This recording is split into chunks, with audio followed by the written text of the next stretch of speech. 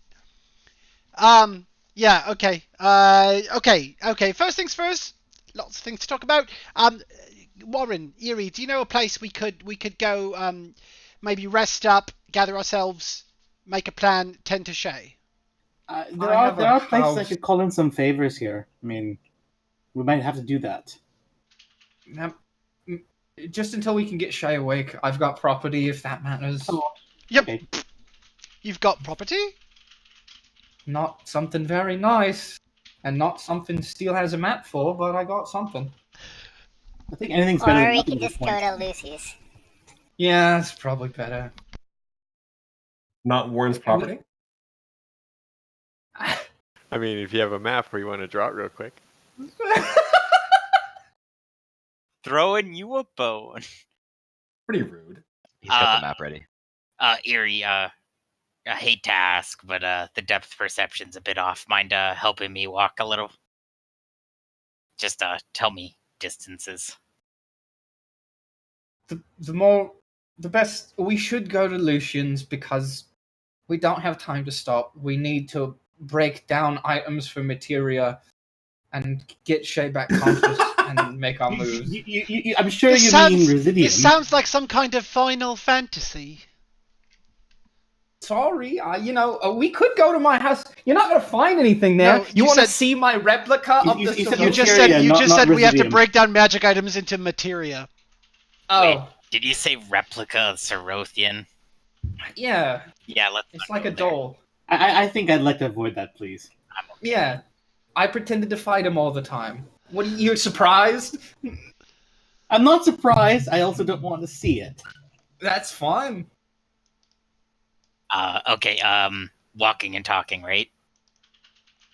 Sure. That's Just a bit slower. Just a bit slower until I get the hang of this. Right. You wouldn't want to drop Right foot? Shay. So as we're clearing out, I pick up the lamp attached to my belt, turn to Warren and say, "Hey Warren, I don't think I ever realized this, but when I didn't have the lamp, I was positively delighted."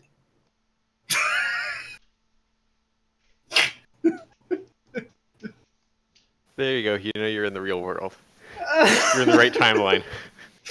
Reality does exist completely.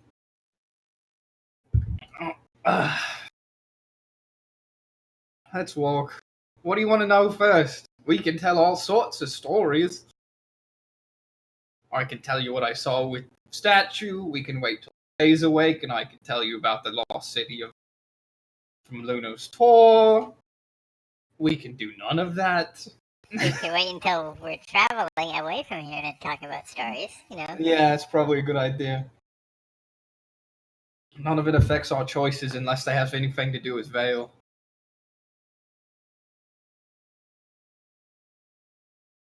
Where is it that you guys were going? To Trout.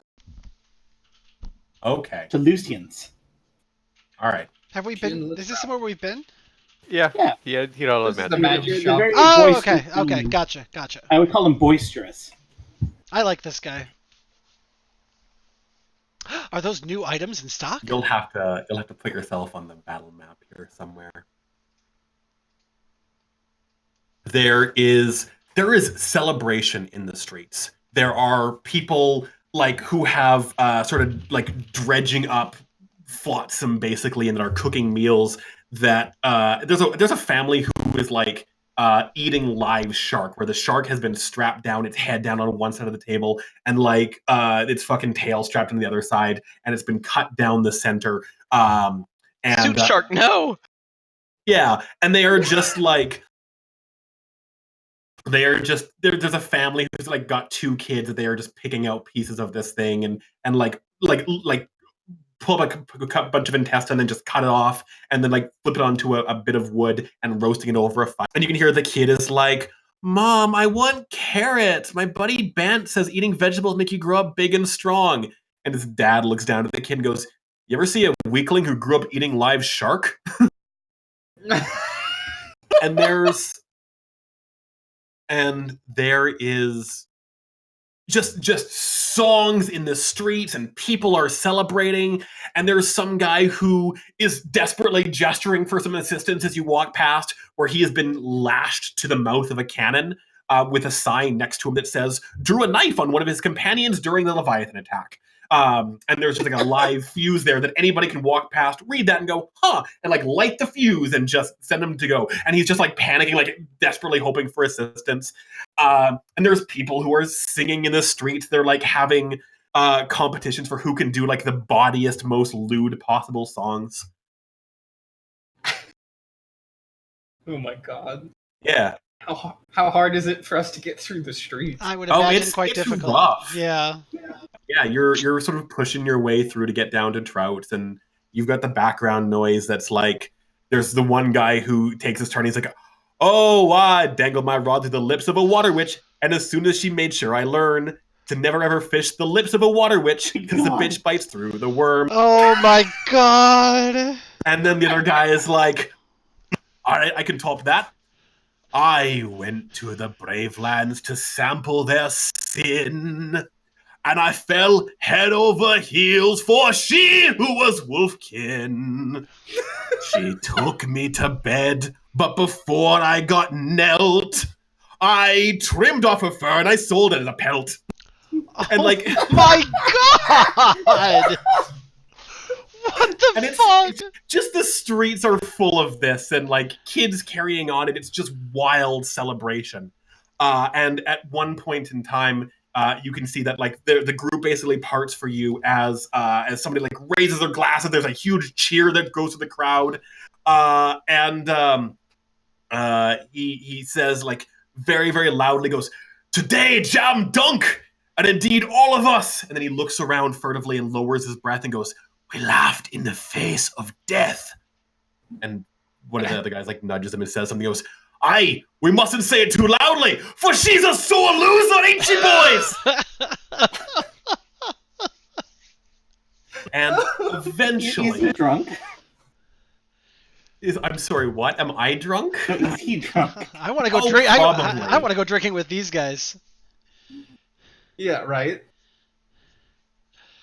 And eventually you do make your way towards Lucian Trout's The General Store, where the General's on Breaking Point is the full name of the store, where just outside out front is that same statue as always, where he's in his finery on the statue on one side, and on the other side it's like some eldritch horror Cthulhu abomination where there's like tentacles growing out of his face, and he's like this nightmare the Batman villain Two-Face on the other side. And this statue is this proud regalia out front of the store. And you do finally make your way inside. And he looks out at all of you, still standing there, just basically like scribbling up notes on a piece of paper, just beaming proudly. And he goes, "Warren, Captain Grant, Captain Erie, welcome back. I'd kick the riffraff out, but they're only outside." No press, no interviews. He gives you a wink, and let's take a quick 10-minute break here, guys. Excellent. Sweet. I need to fucking process. I hope that Benji has it recorded, because I will need to go over that and Yeah, ask more clarification questions. Yep. Yeah. I definitely need to go over that. That was the as well. history of the creation of Rios. Yep. As we know it today. Herb. Wait, what's Rios? You're the turn of the hour. I don't fucking know. I'm just kidding. The island where... Okay. You got me. No, I was just doing the whole, skip the cutscene thing. Oh my god, that's terrible. Alright, I'll be right The back. history. Oh, and Zector's fucking it. The biggest red flag is that now we don't know the name of the person that threw the spear. Yeah. We don't. We know... Plot twist is Karna. Oh my god. We know who made the howl though. Name is Vale. He's a dragon. Good. Which is why we should have killed him. That seems like a bit of a reach. I'm just kidding. I'm just kidding. we could have tried. At least now we know he's basically mad and trying to recreate something his goddess will come see. But he's my friend. He's crazy. It's good to be friends with crazy.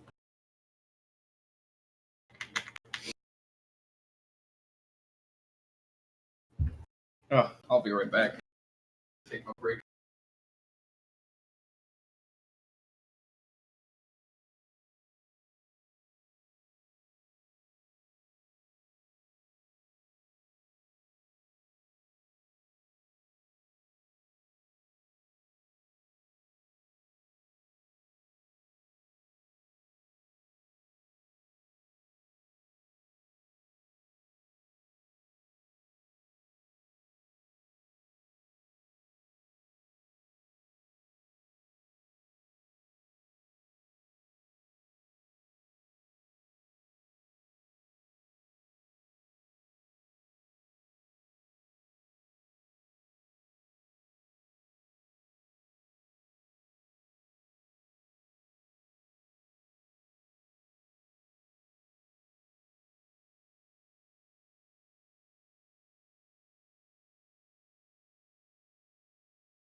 I'll be back in like another minute, just using the washroom.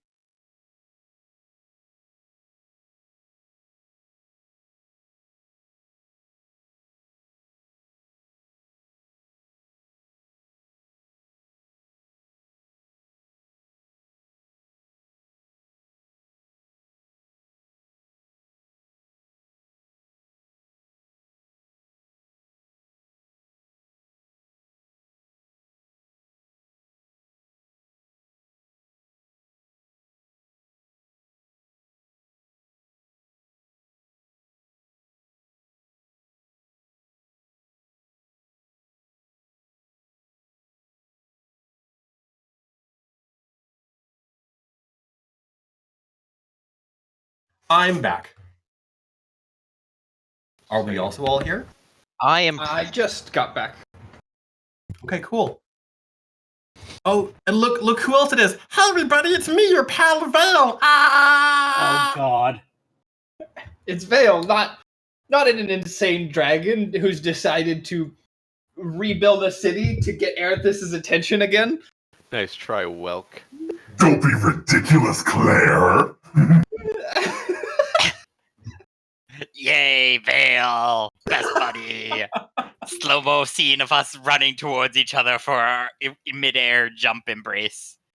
Doesn't this make it more likely for him to be Welk? Because if he could get enough mortals to all commit to the idea, right? I'm putting another vote in for Vale as Welk. Sorry for leaking your plot, Steel. I I never should have asked for the plot ahead of time. I would just like to point out that Steele, who is sick and didn't want to do much talking, has had to yell and scream and do all sorts of different voices and sing this evening. Not That's just true. sing, but sing intentionally badly. Yeah, let's go back to the party. Let's hear more singing. No, Yeah, I got more. Those were great. Oh, whiskey is the life of man. Always was since the world began. Is that it? Dudes. That felt incomplete. I blame it for me broken nose and for waking up without my clothes. They all kind of follow the same tune, though. I'm not good at that part. Well, of course, it's a jaunty sailor tune. They don't have another cadence. Yeah, So they that's don't have to exactly learn what it any is. more songs on instruments. Right. Yeah, it's lore reasons.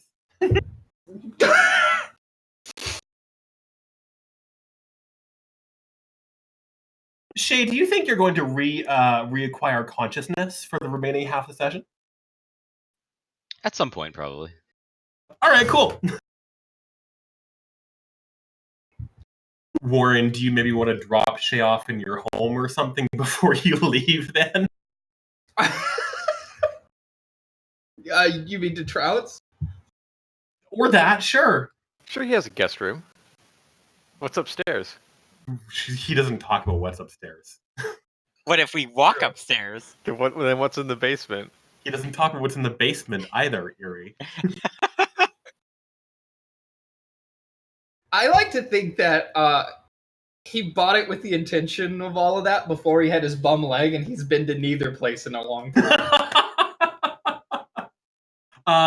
Well, bum leg and real bad fucking ribs now too, which is not ideal. Yeah, and bum leg is now bummer. Like Bummer, it's coming off now. Yeah, it is probably coming off. Is everybody here?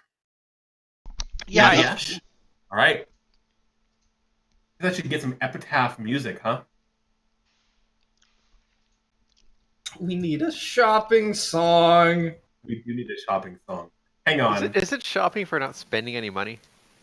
No, we need a free stuff. Can you just make a cha-ching?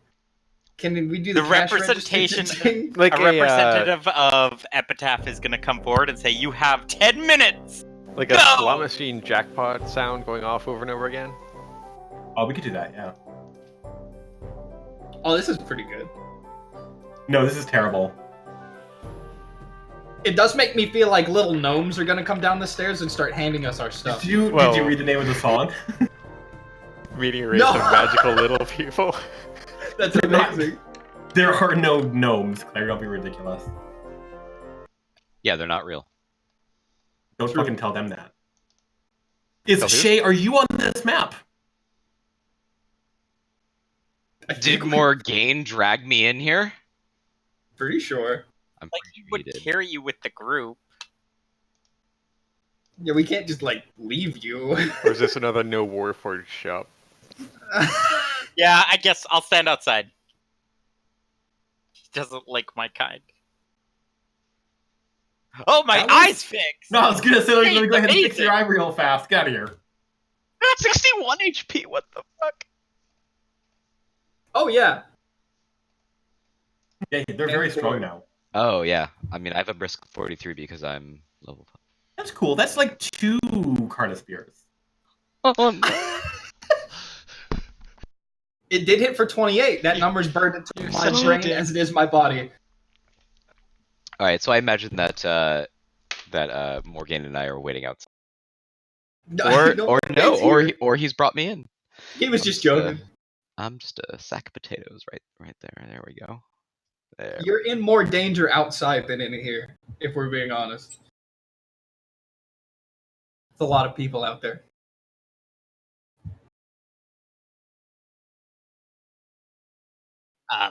Don't want to trouble you. Is there a free bed I could put her down on?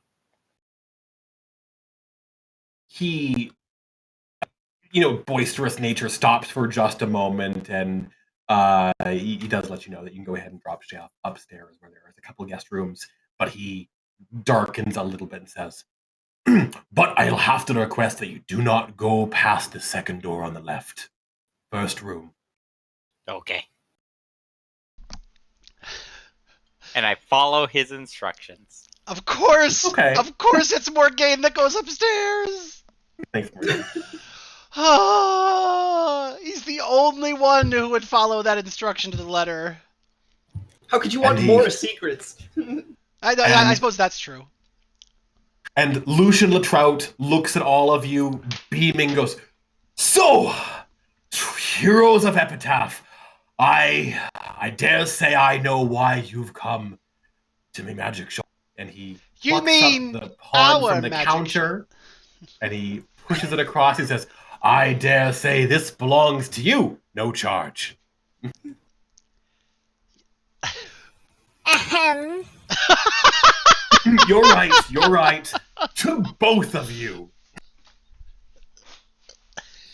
Lucy. His brow furrows and his mutton chops like a meat in the middle above his nose, and he just like squinches up like a very angry Santa Claus. He goes, well, what brings you here to my establishment first of all? Well, Yeah, no, go for it. Gonna let Erie handle this one.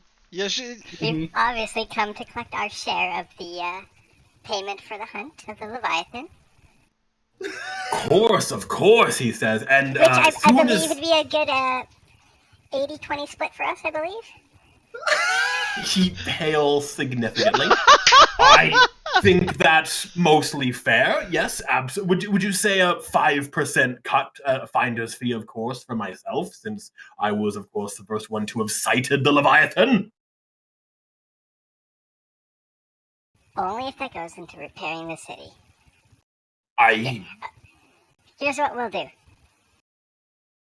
In lieu of the money, since I would assume the Ka haven't paid just yet, have they?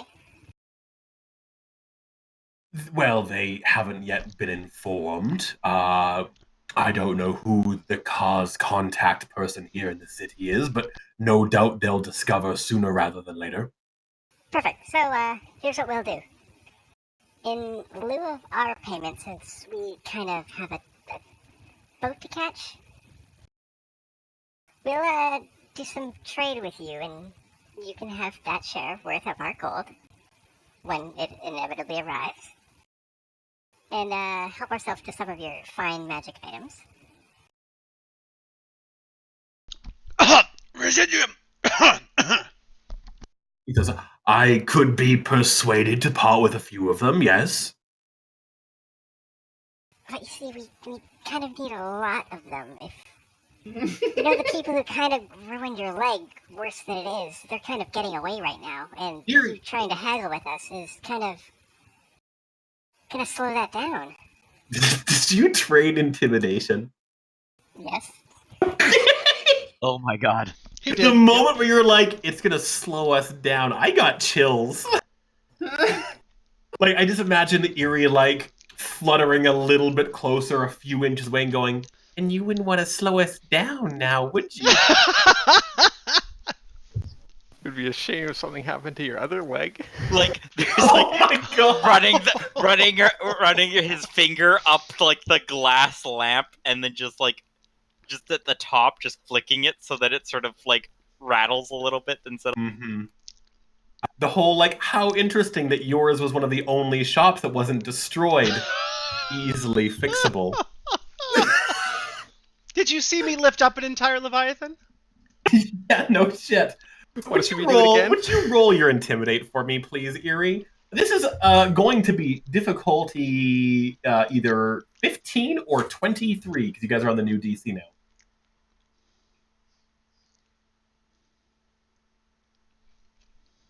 That is a partial success. He is clearly cowed, and he says, all right, I feel I know which way the tides are turning here.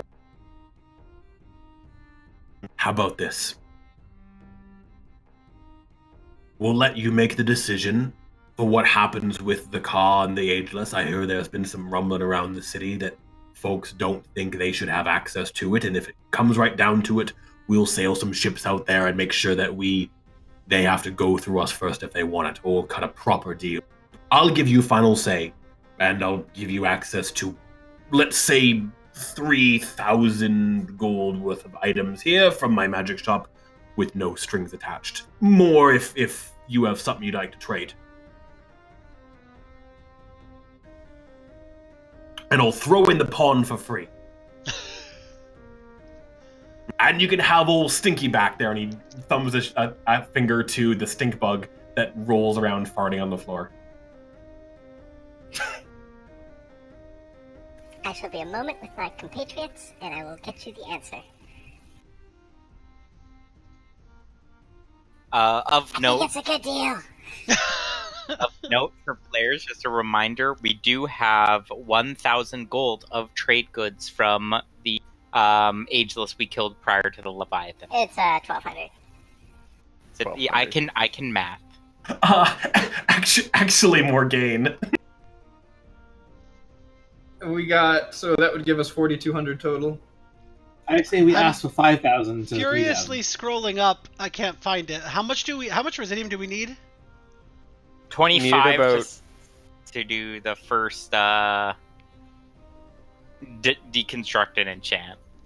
So it is, depending on where you wanted to go, you're looking at about 1,800 Residium to fly you directly to Battered Edge.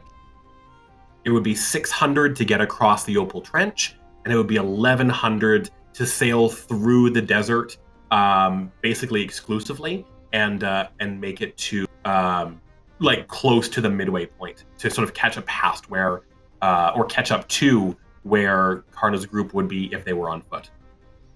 Those are kind of the three breakpoints: 600, 1,100, 1,800. And 1,800. Okay.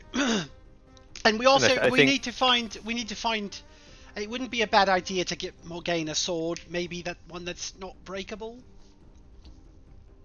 We're not. Like, I was just planning on, like, getting, like, 5 of them before we left. The House of Blaze is still something we can use. Like, I'm a little worried, Warren. I'm really sorry. I'm really sorry what I did to your sword. Oh wait, does Warren need a sword now as well? I've got Sorvetti's rapier, so I mean, I feel like that's all I need. Is it enchanted? No. Well, we should get some extra Residium, and I could maybe enchant it for you with something special. That'd be good. Yeah. But we're gonna need. Yeah, I mean that's just gonna add to kind of sort of our Residium count. So, before we go forward, quick GM question. Yeah, before you dive into the question, I want to let people know that I have put a list of the 20% off, which is the deal he's cutting everybody, regardless of Erie's shit, into Discord there for what the prices of all of the items currently in the shops are. Well, I have the rune class. This is true, yes. Yeah, he gave us that one. Like, unless you want to rule that destroyed when I, shattered the sword. I absolutely believe that is the case for it being broken temporarily, but nowhere to the point that it's just broken for fucking good. Okay. It'll be something where, like, Benji will fucking wave a hand over and magic back together when he has a free moment. But I do want to say that when it comes to this point, because of Ares' intimidation, I would argue that perhaps the rune clasp of returning, which is not currently on the list, it is at the top there. I feel like he would put that towards the money that he owes, or he owes you now, right? So that kind of that 350 gold item is kind of, he's counting that towards now. And even though the percentage value, the one that I'm listing there, is like it's 350 for that one, that's not representative of the residium value that it actually turns into, which is that second number that I have listed. Those are sort of the discount prices versus the real ones. What was your question, Wild? Flying through the car and the sand. We're pretty spottable in the air, I'm guessing. On a giant blue feathered fey creature? Mm-hmm. No, not at all. Not a bit. Very much so. Mm-hmm. So that's part of where that discussion comes in of what's the choice, because getting the residium items, cool, great, we can do it. It's just, are we planning to fly all the way there and kind of well, I guess they don't technically know we have a big blue fey bird, but I'm pretty sure they do. Memnon saw us on the big blue fey bird when we were kids, and that's what prompted us to grab it. No. Oh, well. Welk did. Yeah. Apologies. Yes, important distinction. Memnon was very antisocial and basically showed up just to be a face at the signing, but never spoke and never really left his sort of retinue of guards. It was Welk who did all the talking. Actually, that brings... Sorry, continue. He was the one that was... I don't know if this was ever described, but he was with... the elven general who then became king when you guys were soaring around, flying, and went up, like looked up and saw you guys when you were soaring around the city. And then nearly fell. Yep. This brings me to an in-character question, actually. Morgaine, who do you got any sort of idea who that group works for? Well, Karna's part of the military, so the Ka is it's simple but mind-bogglingly complex, if that makes sense, because it's all the Ka, but then it's not for certain things. So the Ka? Yeah.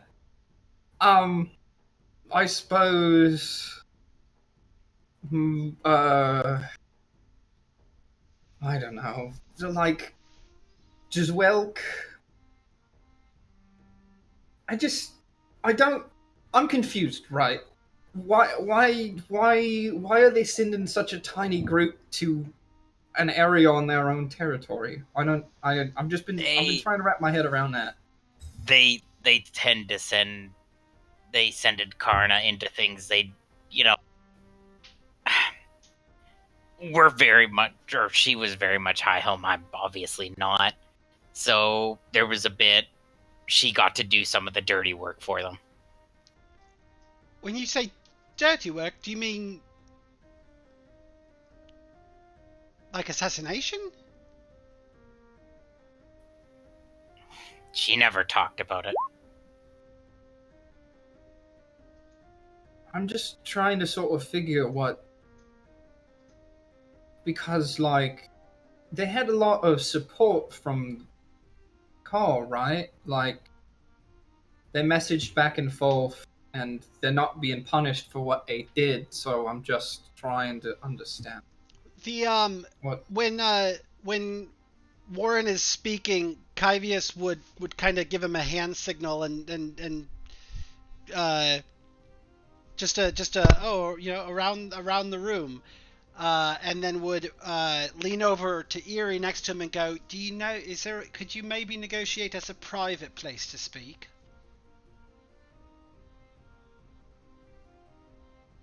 I mean, sure.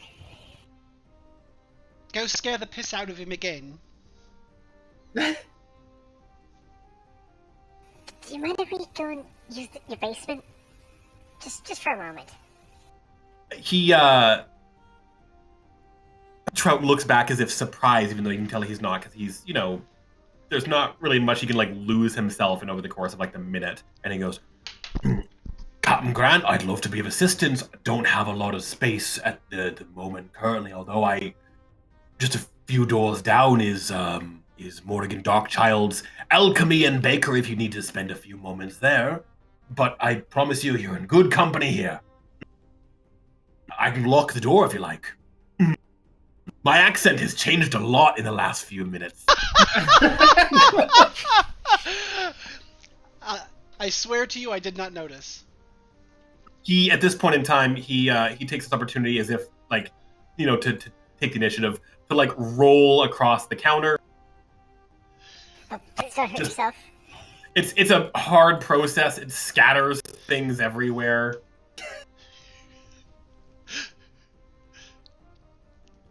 And he waddles over to the door, half waddling, half limping, and slams shut a big, the kind of thing that you'd see on a fucking prison or stables, big wooden side panel from one of the nearby walls, and slams it across, and then locks 3 or 4 big locks. It's very kind of you to do. You know what? It might be a good idea for us all to go check on Shay.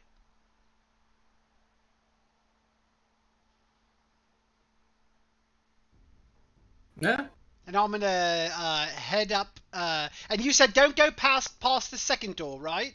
Second door on the left. That's correct. Yes. Yeah, just the first one. Very kind. All right, I'm gonna head up there, guys. Kyvius, he means that. I'm just going to check on Shay. I want to make sure her poultices don't need changing. Would anyone like to accompany me, or would everyone like to accompany me and maybe say hello to Shay?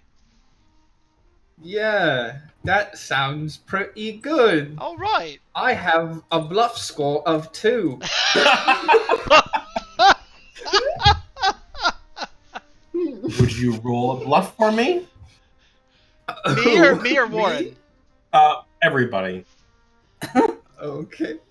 Oh, we're honestly going to go check on her? It might not be the but it's reason why, but... Yeah. Why I'm not worried about you. He goes, quite alright, I'll hold down the fort here. I'm glad he rolled bad. Alright. What I Yes, do not Shay's room have... is really small. Well, what I do not have is an upstairs. Yeah, Sorry. oh no, that's fine. But I'm sure she'd really appreciate your company, though, Morgane. Oh, hey, look at that. It's a fucking load screen. No, I don't have an upstairs for his domicile. Alright, so just have a picture of Binks hanging out. When we get upstairs, I'd be like, you guys know him better than I do, but he was trying to look busy, but very intently listening in on everything we were saying. And, the less people who are wrapped up in this whole thing, the better. Agreed. And to be frank, we don't know who is spying for the car here, but someone has to be. Warren nods. Yeah. So we might as well be true. pragmatic about it. And I go over and I check on Shay and see if she's conscious yet, or see if anything Oh, needs tending to. fantastic. Because you would notice that Shay has woken up. And she's sitting on the bed. Just kind of ass on the bed, leaning on Shit, her. is that how you do it? elbows on the You sit with your ass on the bed. on the, yeah, on the I'm always just dick bouncing. elbow, Yeah. elbows on the knees, just kind of like face in her hands, but she's completely naked. Okay, I think we've caught her at a bad time. I don't see what's that abnormal here. Nothing Warren hasn't seen before, huh? No. Orgain will grab the No. sheet and throw it Yeah. over Shay. yeah. There we go. With a sense of urgency. Listen, it's not like it's nothing that Warren's seen before. Shay, have you spent any healing surges? No. Okay, then when Morgan throws the shit at you, you are knocked unconscious again for your 2 points Oh of damage. no! No, I'm kidding. No. Yeah, you fucking a sheet just lands over you and wafts down around you. But yeah, like the party would definitely see like just like all across her like entire body, just like bruises and fucking like scrapes and cuts and obviously where like the skin has stretched and then like reformed and like just like lines like. It looks like you need a bath. I'm gonna go see about running water. Pardon me. Morgaine, wait, don't go. Oh, Listen, I'm fine. We were discussing strategy. We've got. Oh yeah, there isn't one right now. I Well, think I yes. fucked up with my girlfriend. We weren't discussing your relationship strategy, although that can be the next topic if you'd like. We were discussing what we should do next. I mean, isn't it obvious? Oh. Is it? I mean, think about it. What's what are you guys trying? What are we trying to do, and what's Connor's group trying to do? The same thing. Yeah. So, not to tack on Warren, but what happened when you tried to fight Connor? Well, that's not fair. That was one-on-one, you know. No, it did not go well. No, Irre- Warren, irre- you've got to be a little honest. It did not go well. Irrelevant. That's true. The opposite of- Irrelevant, Warren. You look like a bitch. Listen, I've seen You weren't even lesser there. late. I mean, listen. This is what I heard. You took it pretty hard from Kana. I mean, she had pretty beautiful form, so It was. Oh, at least yeah. it was a good strike that did me in. I mean, I heard it was better than yours. It was quite graceful. Listen. Anyway, No, I think all that matters is that we just get ahead of them, right? Like. Right. That's actually. I think we've all come to the same conclusion. What's the fucking What we point? Well, hold on, There is my no turn. point.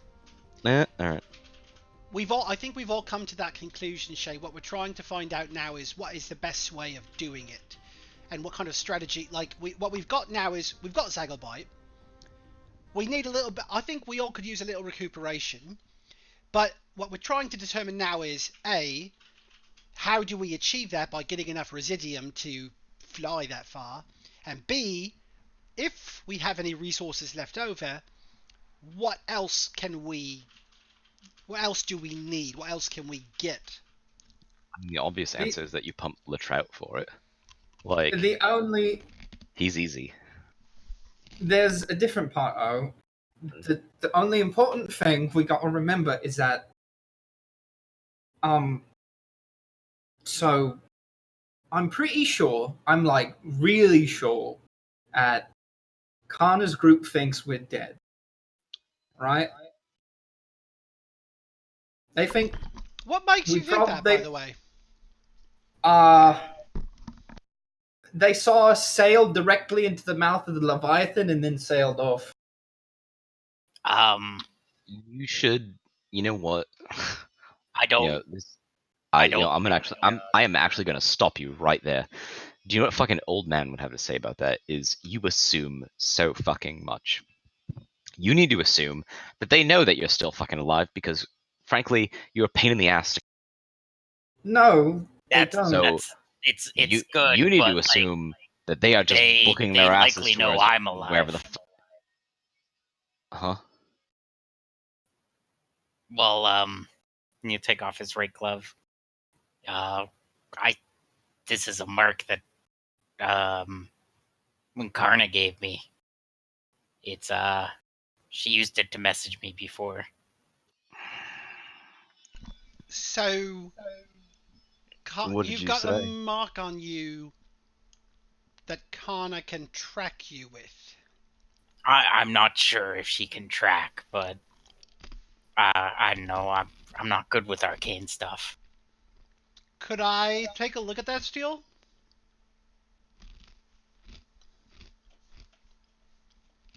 Our GM is not currently present. Oh, I thought you said back. My bad. Oh no, he didn't. Yep. It was. I'm so sorry. I was AFK. That's right. Okay. I'm very sick. I know. That's why we're doing all the talking now. I appreciate it. Could I take a look at this mark that that Morgaine uses to communicate with Karna? Try and figure out maybe what it is. Yeah, he's received communication. I'm not sure if he can communicate with. Just to clarify. Man, communicate is such a tricky word for it, but yeah, you could go ahead and roll Arcana.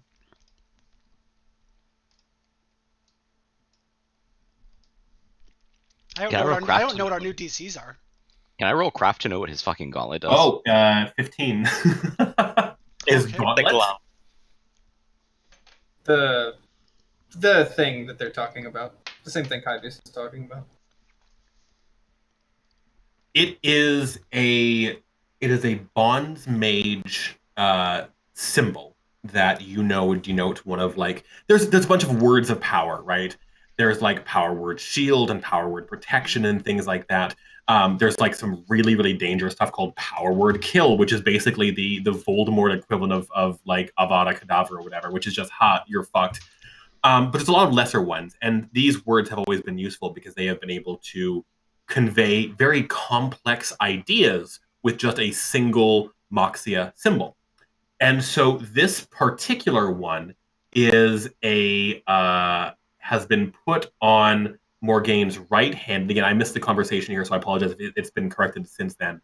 But it is a symbol that is on Morgaine's right hand that is essentially a rune of protection. It is something where if Morgaine is injured or is in danger, it makes Karna immediately aware. And so it doesn't really only allow conversation between them per se. Okay. So it's not something that she could track him with unless he was in danger. Which is always. And she has to really be paying attention to it. You really get the impression that it's more of legalese, that it's more an indicator that it is like, this Warforged is my property, and if you fuck with him, I will know and I will take it out on you. Oh. And it's not a I see this person as an equal that I care about mark at all. It is very much a protection for Morgaine from somebody who is threatening in a lot of different capacities. But specifically, the message that Morgaine had received was actually a sending spell that had been done by Shireen, their Warforged companion. And would it be so given that, like you said, she has even just the potential to know his, under these circumstances, know his location. Would there be would I know of any way of dampening or counteracting or masking that? You could cut his hand off. Okay, any non-permanent body-altering ways to?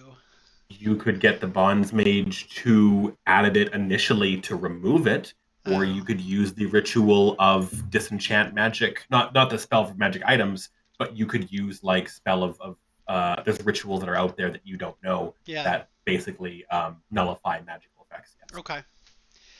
Would it be so? Is it pretty likely for us to conclude that they would know we lived because that never went off? No, I don't think so. it was really designed to be very short range, which is something that you are very also aware of. Basically, like past 30, 40 miles, it would really cease to function. It's a Okay. lot of why Morgaine, when he fucking headed north and left the car completely, she's like, well, he's as good as dead because I don't know any longer what's Oh, going okay. on with Morgaine. So it's not something that is going to affect you guys negatively in any way that I can perceive. Okay. So then I would convey all that I have found out or Right. discerned to my companions. Right. When he was in danger from the Leviathan, I'm sure the mark was just going off like an alarm the entire time until they sailed away out of range. Gotcha. Okay. Thank you. Sure. So I don't think this presents a problem necessarily. I hate to say this, but Warren, I still kind of sort of agree with Shay. I don't think it's safe to assume they think that we are dead, but I think you're I going haven't. somewhere strategically. Yo, hold up. I've got an idea.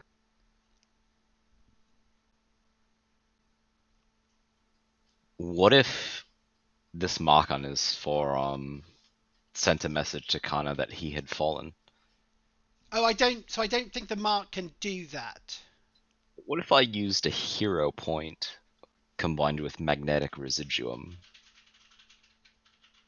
I think that is absolutely a viable option. Again, it is limited by range, and you would have to be close enough to Karna that it would be like, cool, oh my god, my brother was, within a 40-mile radius of us and is dead. And that would Doesn't probably make sense. Yeah. cause more complexities. Well, I think that, hero point wise, I think that they would certainly believe it, but I don't know necessarily if it would help you accomplish a goal per se, unless there's a more complicated plan that I'm missing. For example, trying to lure Karna a mile away from the rest of the group, maybe she would probably find out what's going on if you guys were close. You could certainly lure her into a trap that way, but I don't think it'd be more complicated than But at this point, but if he did something like that at this point, she wouldn't even know because it's basically she's too that. far. Right. Yeah. Right. Or The- or rather, if Shay, in her ingenuity, found a way to like severely amplify the signal so that she would know, it would be unusual and cause suspicion because it doesn't normally work that So the what I was going to say was, I I I kind of agree with Shay. There's no reason we should assume that, but it seemed like you were going somewhere with a plan, and that doesn't mean we Right. shouldn't. So I wanted to hear what you were thinking. So okay, even if we're not assumed dead, there's Also, there's can you stop staring at my tatas? I'm literally not. I could not be less interested in you. Wow, So the rude. so the important thing is that we have on our way there. The car have sent a small group, Kana's group, right? A tiny little excursion to try and find the promised land promised by whatever our plan is. It should involve not getting close to fighting, hampering them in any way, because the car will turn their little excursion into a statement, probably, and whatever time we think we have will be shortened significantly. I need to say something also.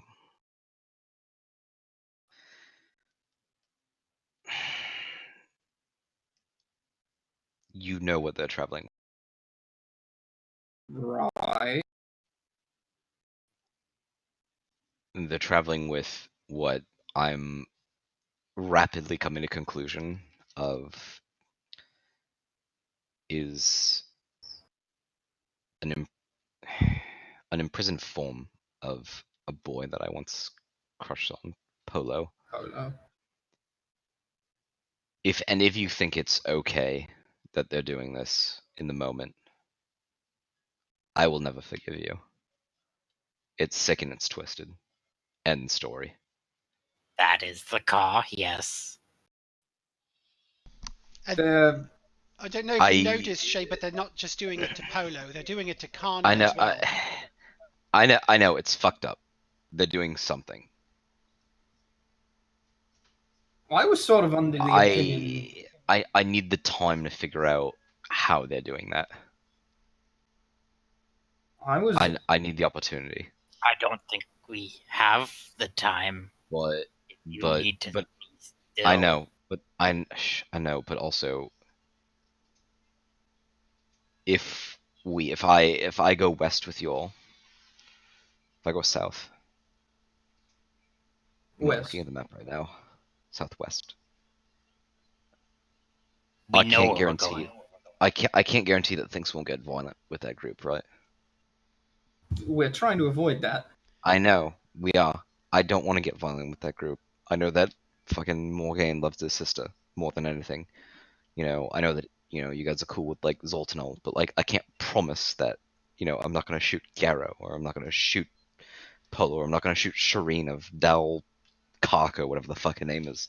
I would like to But go on record by saying shooting Gero I find entirely feasible on the Southwest. I know. No I issue. I agree, Tyvius. I love you, Morgaine, but I see no problem with what she's saying right now. Listen, but I know you guys have reservations, but let listen, me say listen. this and I'm let it just be a saying. punctuation point. I will deal with those three, I'm just but saying. anything you do to them, I do to you. I'm just saying Garrow's a cunt. Cheers. So But Morgan, I owe you more than you could possibly know. So while I can't guarantee that, fuck it, I won't kill him. I vow in front of you that I won't kill him. But I might blow his kneecaps off. And then I might laugh at him. But It what depends their on the group situation, Shay. what their group is right now is completely So this is why you got to pay attention to the other things around us, because if we encountered that group again, I don't think anybody would have a problem with killing Shireen on the spot. Yeah? The handle, what's left of the sword, the handle starts like creaking. She's controlling Polo, she's controlling that beast, and she's the one who contacted the call that sent a message to Javi. She's She's controlling doing something to Kana. Takana. Yeah. She's the break. mastermind behind all of this. So, okay, but back to the There's the something previous... off about that Warforged. Fuck off. Yeah. No, Yeah, listen. no, Shay. That's why I said to pay attention. That's literally what I just said. Listen. All right, listen. It feels like I've. Listen, Warren. I know that you're like, asexual and you don't drink, and the fact that you lived on Epitaph for how long, is astounding to me. But,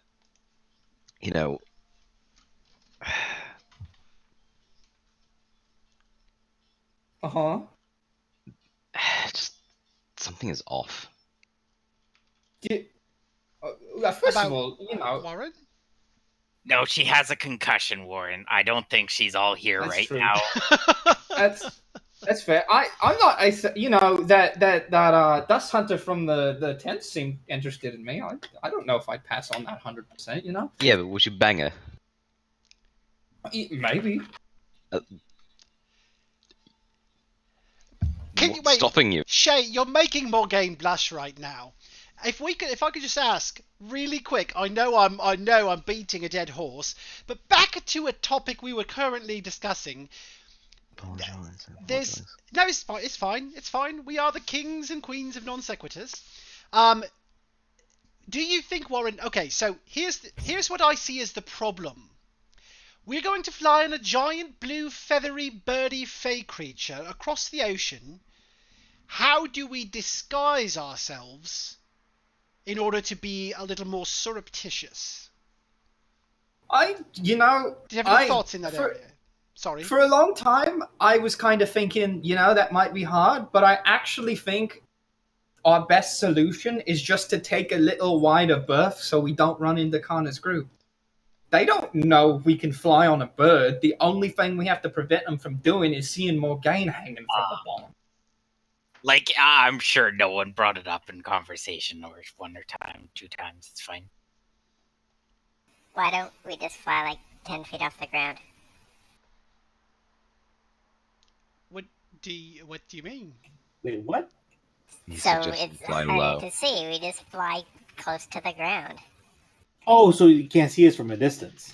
Surface of the water. I mean, And we don't follow the same path as straight. Can we fly just a little higher than that? I don't want to be that close to the ground.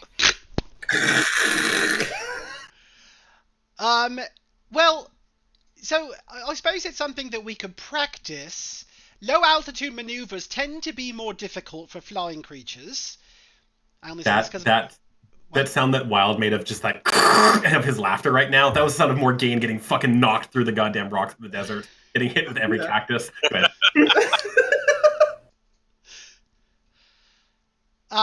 I suppose it's not a bad idea. We could practice on Zegelbite while we're over the ocean of lower altitude maneuvers. Also, we should probably decide now if we're going to head towards Battered Edge, where they're probably headed, or if we want to take a different route. We just need to get it. I want to go to Battered Edge. I'm with Shay. I think what we need to do is we need to get ahead of them, don't we? Just get ahead of them. That's all that matters. Like they're on the same fucking quest. It's weird. I suppose. Here's the question though. We get ahead of them. Let's say we get to said promised land, and if it actually exists, we contact Jovi. What happens next? I mean, they're gonna arrive, and we're gonna be there. That's a very fucking good question. You know, it means we're gonna have to fight them, right? No, that's not a good idea. No, not because the problem. Okay, I think we're forgetting. The only reason Jovi is trying to put this in their backyard is to prevent war.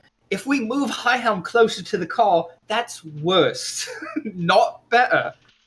Well, I guess that's my question then is, like, how long does this ritual take? If we get there and everything's fine and we say, Jovi, do it! And then, like, what? Highhelm pops over there and then that's our backup? Or, because they are going to chase us. They are going to... Hold up. You guys keep saying Highhelm, right? That's the first thing we're doing. What if... Most of us don't want to just say Highhelm.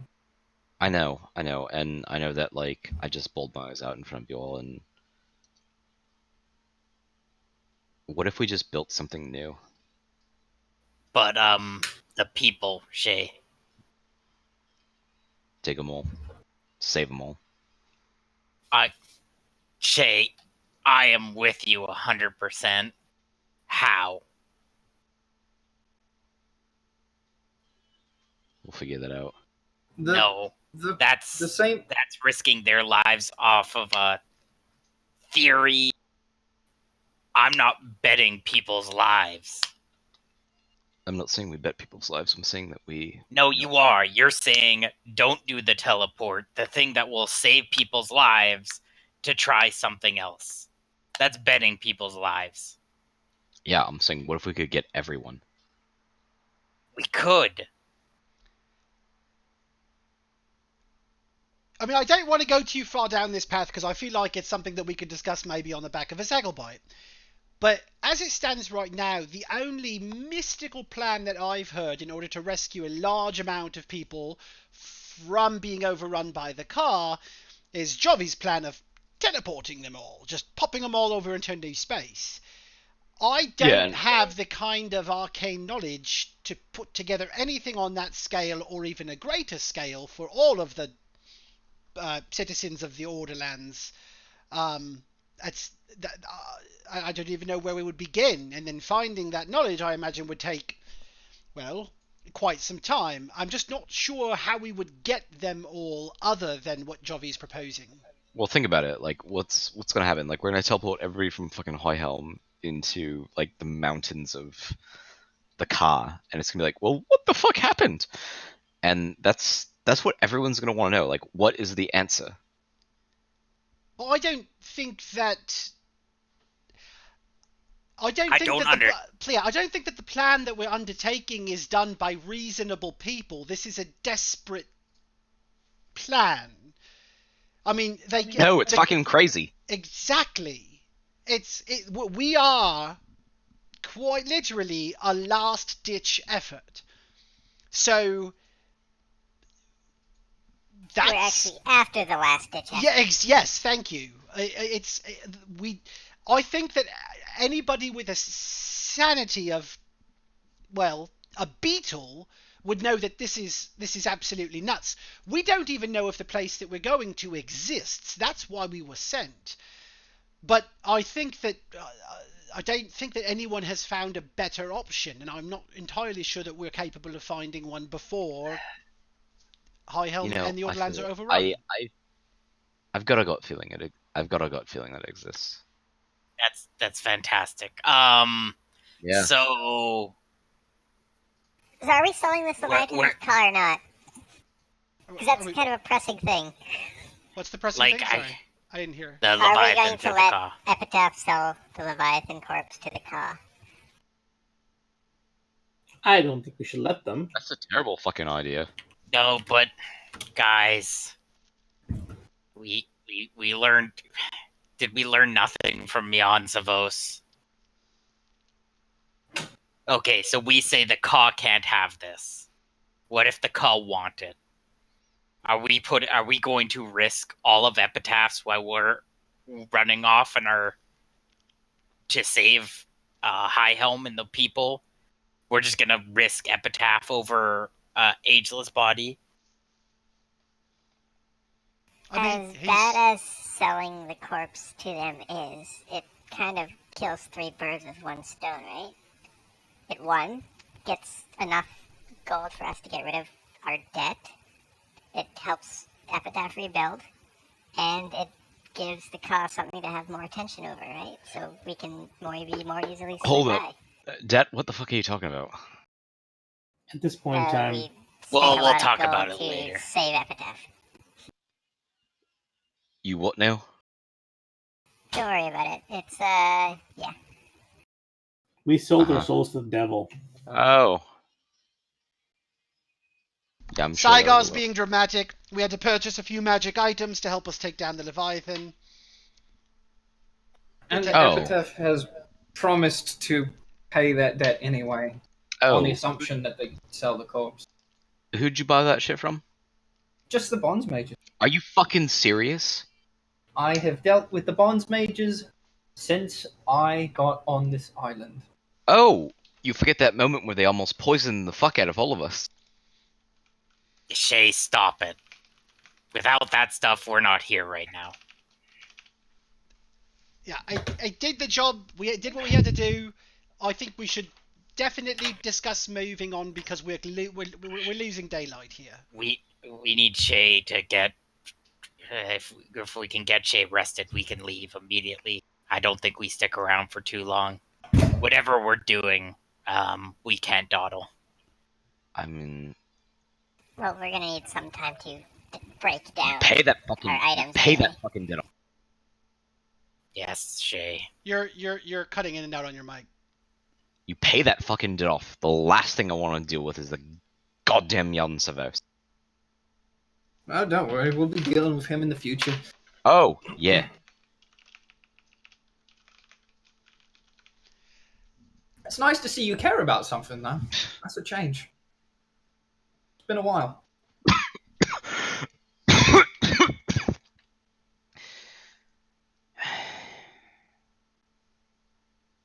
Yeah. So, we break down what we got, what we can get. Yep. And my only suggestion is just to take a wide enough berth. If we need a little extra residium to go around Kana's group to not be in eyesight of them, I think we take it. It sounds like I mean, even if they know we're alive, I think that the less information they have on our whereabouts, the better off we are. Battered Edge is the last point in discussion. I think it's a risk because let's say, okay, if Connor's group is going there, let's say we go there, right? And we find out that they're allies of IL, and we talk to them. Connor's group shows up, finds out they're allies of High Helm. Then what? They probably die. We try to evacuate as many as we can. Yeah. Well. Yeah. If they're allies of High Helm, they're all dead. We'd at GM least be able to question. save some. It's true. GM question. If we went to Battered Edge, would we likely be getting there after or before Karna's group?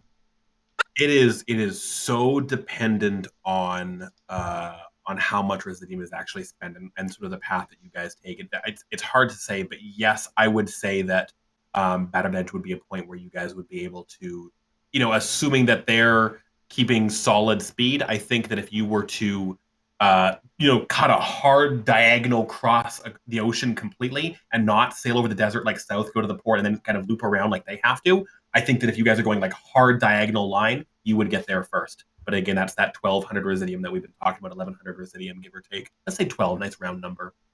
I think that people who have kind of alluded to the idea, why is it a race? What's the difference? Who gets there first? Have a lot of, I think it's an important discussion, not because I think that the answer, what if they get there first, is obvious, but the second part is not.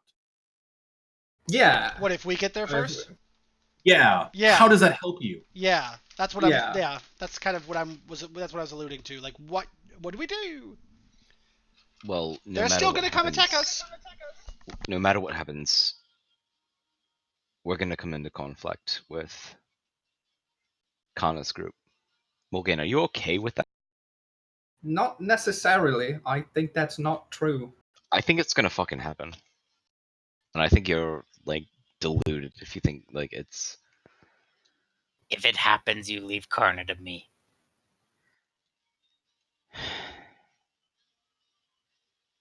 Can everyone leave me and Morgan for a second? No. Because I'm not standing here to ask Morgaine because I don't agree with you, and I'm not asking Morgaine to turn on his family for us. I'm not. I need to talk to him about They something. can hear anything I can hear. All right, fine.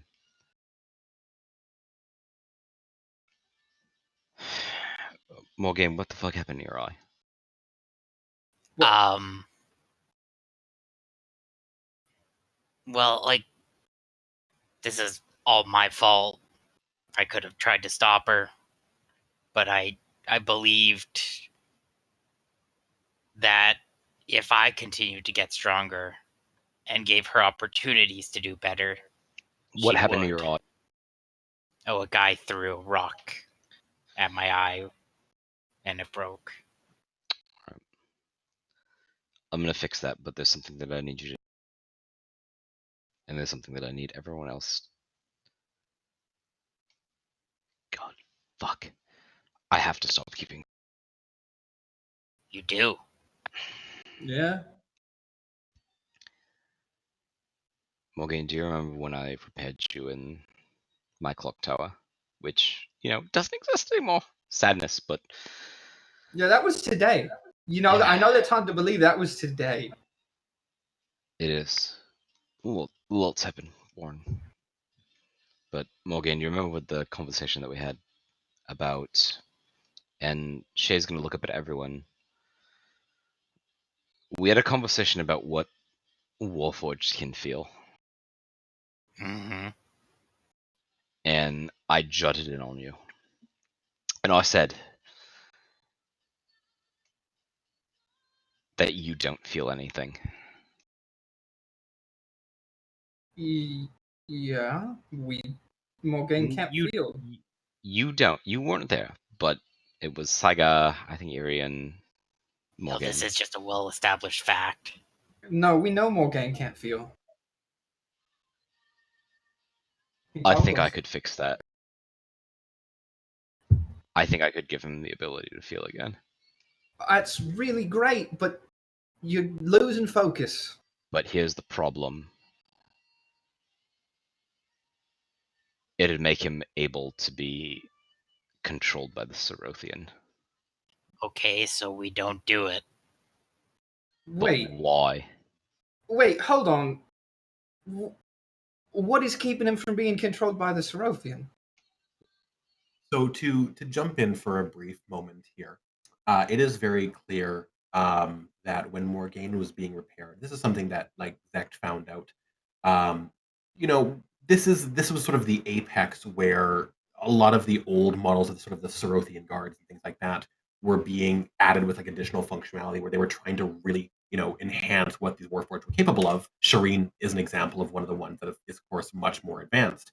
And the sort of the body that Morgaine is currently inhabiting, which is just a warforged body, is one that was kind of on the cusp of being able to do that new set of stuff. And what Shay is saying is that when she was fiddling around trying to get Morgaine to work, she basically stumbled across the idea that she could give Morgaine the ability to basically sense heat, for example, or feel pressure to create the sort of the rudimentary idea of being human again, to have those feelings again once more. But as a result, if Shay went in there and started basically like turning things back on, it would recreate that connection to sort of like the host Serothian, which Morgaine does not currently have. And in that moment, Shay decided it was not worth it, not worth expressing, and made some bracelets instead. I think the more important thing that you got out of that discovery is that it's possible to sever that connection. Yes, also true. You could probably it doesn't relate now, but you could reverse engineer that to sever that connection and hobble any kind of guards, or maybe eventually, and I say this carefully, especially around Warren, but maybe trap him. Yeah, find a way that's to a pretty big deal. permanently put an end to him. So basically, we get him into a body and sever his connection to the rest of the Could be possible. Warforged. I just imagine Warren's fucking wheel spinning. Okay. This does require further discussion, but we should probably table it for now. And oh god damn it! I just wanted the manager speak. Someone else talk. Listen, No, listen, listen.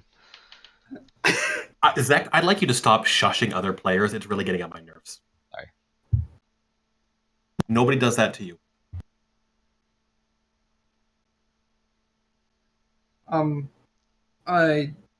It's just we all there's a lot going on. I have had a lot of revelations that I want to have the time to talk about. And I know, Shay, you've had a lot going on that you haven't told us about in a long time. There's a lot you want to discuss with her. But we're losing daylight by the second. Connor's group gets further ahead. We need to decide what we're doing. And we have hours, literally almost days, to discuss everything else while we're soaring. And we should. The one thing though, I think we've all decided what we have to do and the direction that we have to head. The one thing that we haven't decided on, okay, because I think we have a plan, right? We want to get there. We want to get up as much Residium as possible. I think people are doing math right behind my back right now. But I just got this holding feeling. up all six fingers in front of Yuri and then like putting one down every once in a while. I think the only unanswered question we have at this point is, when we get there ahead of them, what do we do? What happens? What does that mean? And you seem, Warren, to really feel strongly that we're not going to come into conflict with them, and I just want to know if there's anything that informs that feeling. I mean that we don't have to. I think if we run into them, we are going to come into conflict because they've been told that the other group conflict's inevitable with. I'm saying that it's a really bad idea to ever run into them at all. I don't know. I don't know how to stop them in their quest. Like, So let's go to the extreme. okay, What if we killed them? And I look at Morgaine and I hold up a hand. Even if we killed all of them, that doesn't change anything. agreed. Someone else gets sent on the mission. Completely agreed. And I don't want to go down that rabbit hole, and I don't want to distress Morgaine any more than has to be done. I'm just wondering, we get where we're going. What do we do when we get there? I mean, if the answer is I don't know, we just wing it, then I don't know, we just wing it. I just was wondering if we knew what we were going to do if we got there first. I think if it's possible, we've both been given the same prophecy, so if we beat them there, we sabotage their ability to find where we're going. Oh, that's an It's interesting following idea. a really specific. It's following a really specific list of clues, right? Like follow the sight of the Watcher at the setting sun down past blah and blah. Right. What if we just change it? Okay, I'm getting Kind of what cover our tracks, cover our tracks leading and in the wrong way. maybe lead a false trail. Okay, I'm now understanding. I'm coming around. We may not know exactly what we're doing, but we know what we want to look out for. I like it. I think it's still a little bit concerning because I don't know how we turn a time limit into high helm security, right? Like, it feels like even if we do that, aren't we just stolen for more time? Like, if Welk has decided he's seen a land beyond the mountains, can we get the call to really doubt his visions enough to put away the desire to find it? Maybe. But it's risky. This whole thing is risky. It stresses me out. Sabotaging the clues is the only idea I got. If other people got other ideas, then... No, I think the reason I was so frustrated is because I didn't have any ideas, and now I'm latching onto yours because I kind of love it, actually. It's deceptive, it's sneaky, it's underhanded, it's me. I'm just worried about the city. I know it's not on our mission, but I don't like us thinking that we're basically using them as a speed bump. Yeah. I don't... We should head in a straight diagonal and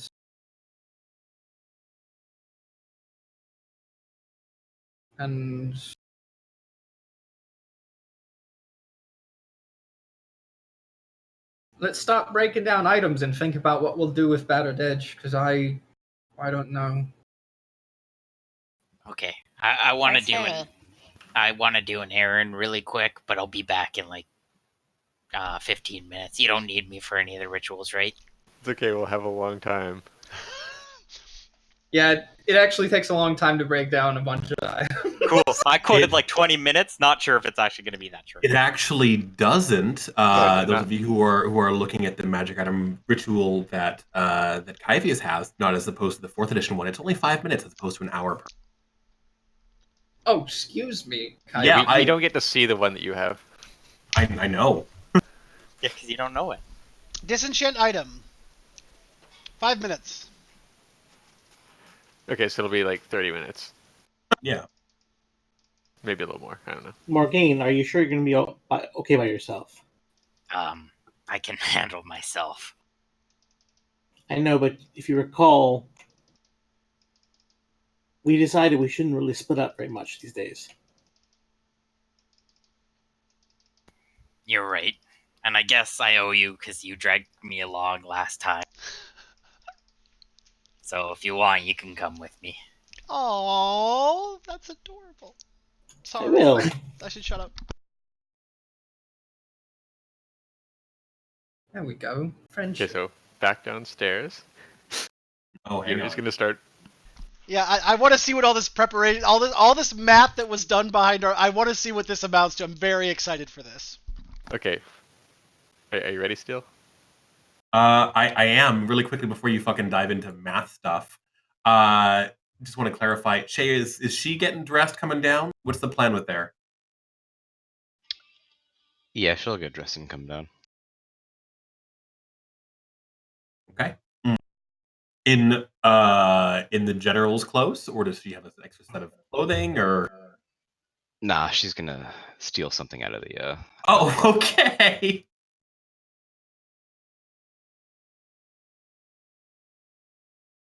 Ooh, in new fact, sprite. in fact, I think it's time for new art. I was gonna say, yeah, new sprite. How come you have a fucking new art sprite with clothes, but not one without? That seems Hang like on. poor planning on your part. Realistically, you knew you'd be naked, right, at some point in time. It just feels like you should be getting the Maple Story guys to do like NSFW Shay art. Can you spend a healing surge so that you don't knock yourself out sneezing? In fact, I think you got know, all of them.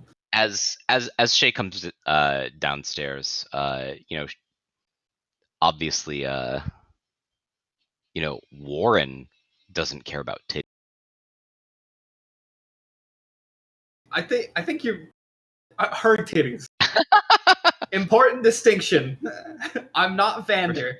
For sure. But she comes downstairs with a different wardrobe than the clothes that were like fucking beaten to shit and covered in blood and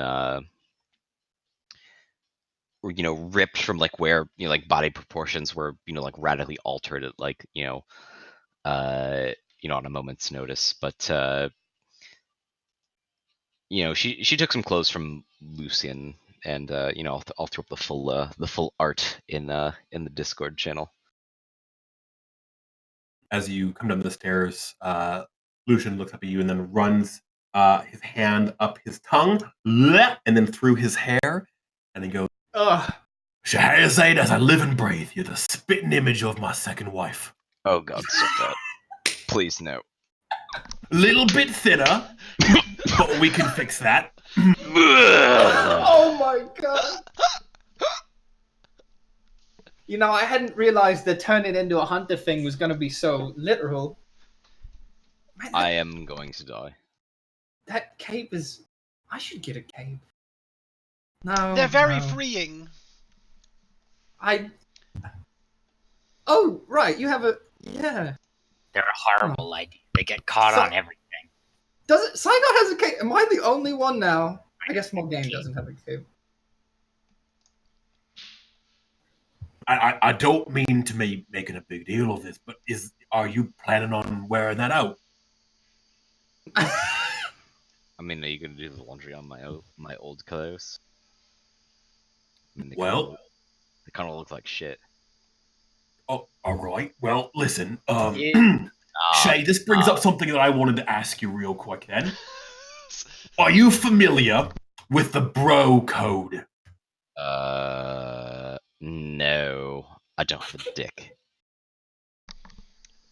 It was instituted long ago on the island of Taff by Brocephius Brotamilu, and he always said that if you want to date someone's significant other, you have to ask their ex first.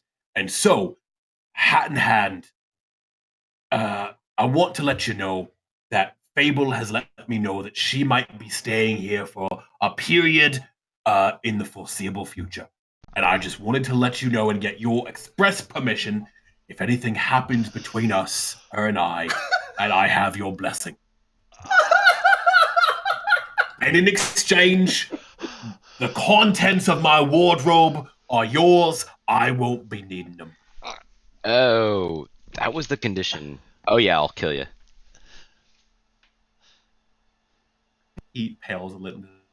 All right, well, consider the clothes a gift then. Oh, thank you.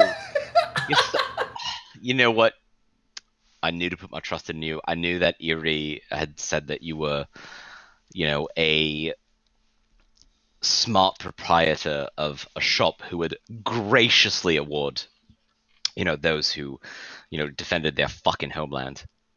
It is You true. didn't- I am both a generous shopkeep and lover both. Oh, fantastic. You know what?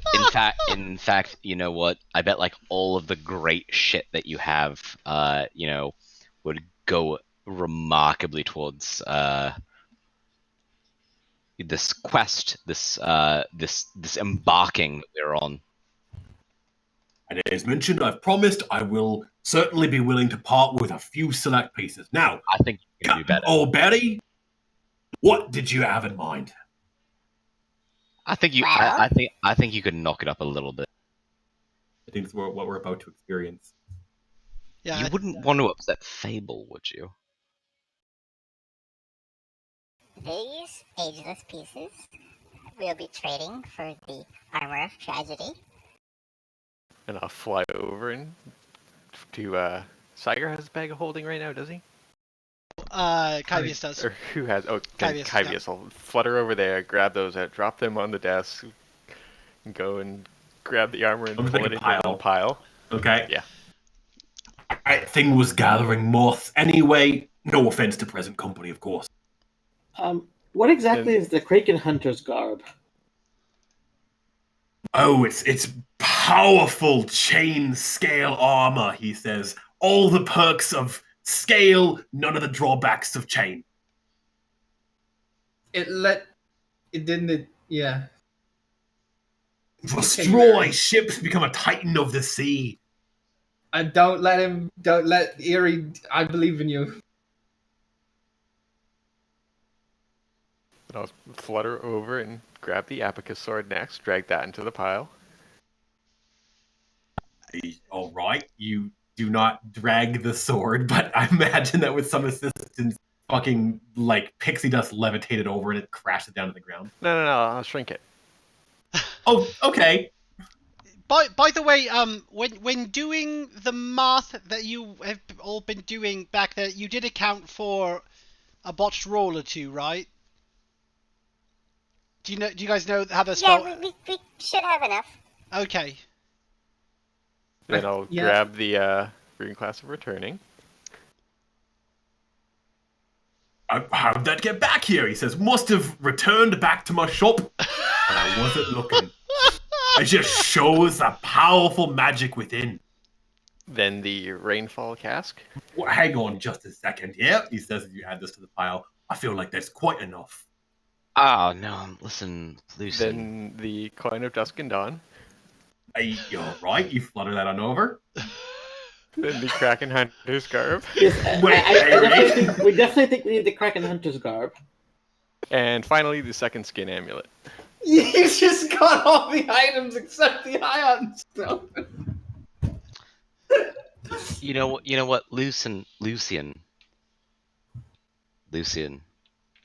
friend. You remember that time that you wanted to have like the best party in the world, and Fable and I made that happen. Which was just last night I was thinking of that, in fact. As I used my hero point to make Lucian remember the time that Fable and I You don't have a hero point.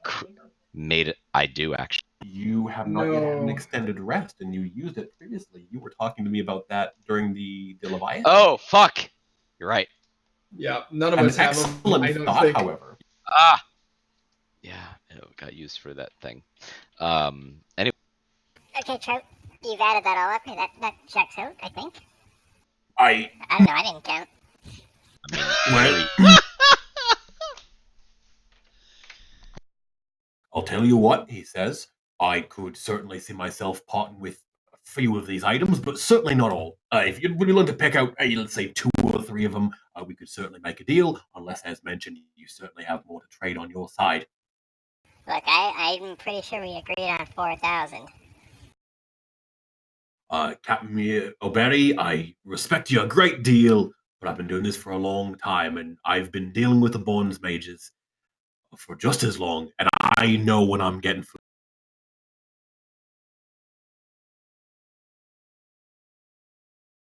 And don't get me wrong, I'm not looking to make this difficult for any of us. Being a captain, right, is fighting and work all the time. That's why I quit. Fighting to keep the barnacles from eating the hull, fighting to keep the rust from eating the chains, fighting to keep the weather from eating the lines, fighting all day without rest like fighting Malora herself. I Okay, ain't so looking to fight. If we take away the rainfall cask, that leaves it at 4,230 total, with the extra 1,200 from the trade. I can see that. And in a moment of desperation, he says, wait, hang on. There's there's one more item I haven't had the chance to show you yet. And he pulls himself onto his stomach and he rolls across the counter for like the umpteenth time. And he says, I didn't want to show you this because, well, to be honest with you, it's cursed. And You tried to hide it when I was here before. he makes his way over to a nearby cupboard and he climbs onto a nearby pile of pickles and retrieves a game board that, despite the fact that it is represented by this token, is a locked game board that has these beautifully carved tokens for the Fool, the Flame, or the Fool, the Flame, and the Fisherman on the top of the game board, which is one of the games that the game piece that Warren has goes to. And he says, this here was given to me to dispose of by the dust hunters. They found it in one of their digs. They told me to get rid of it. I never did.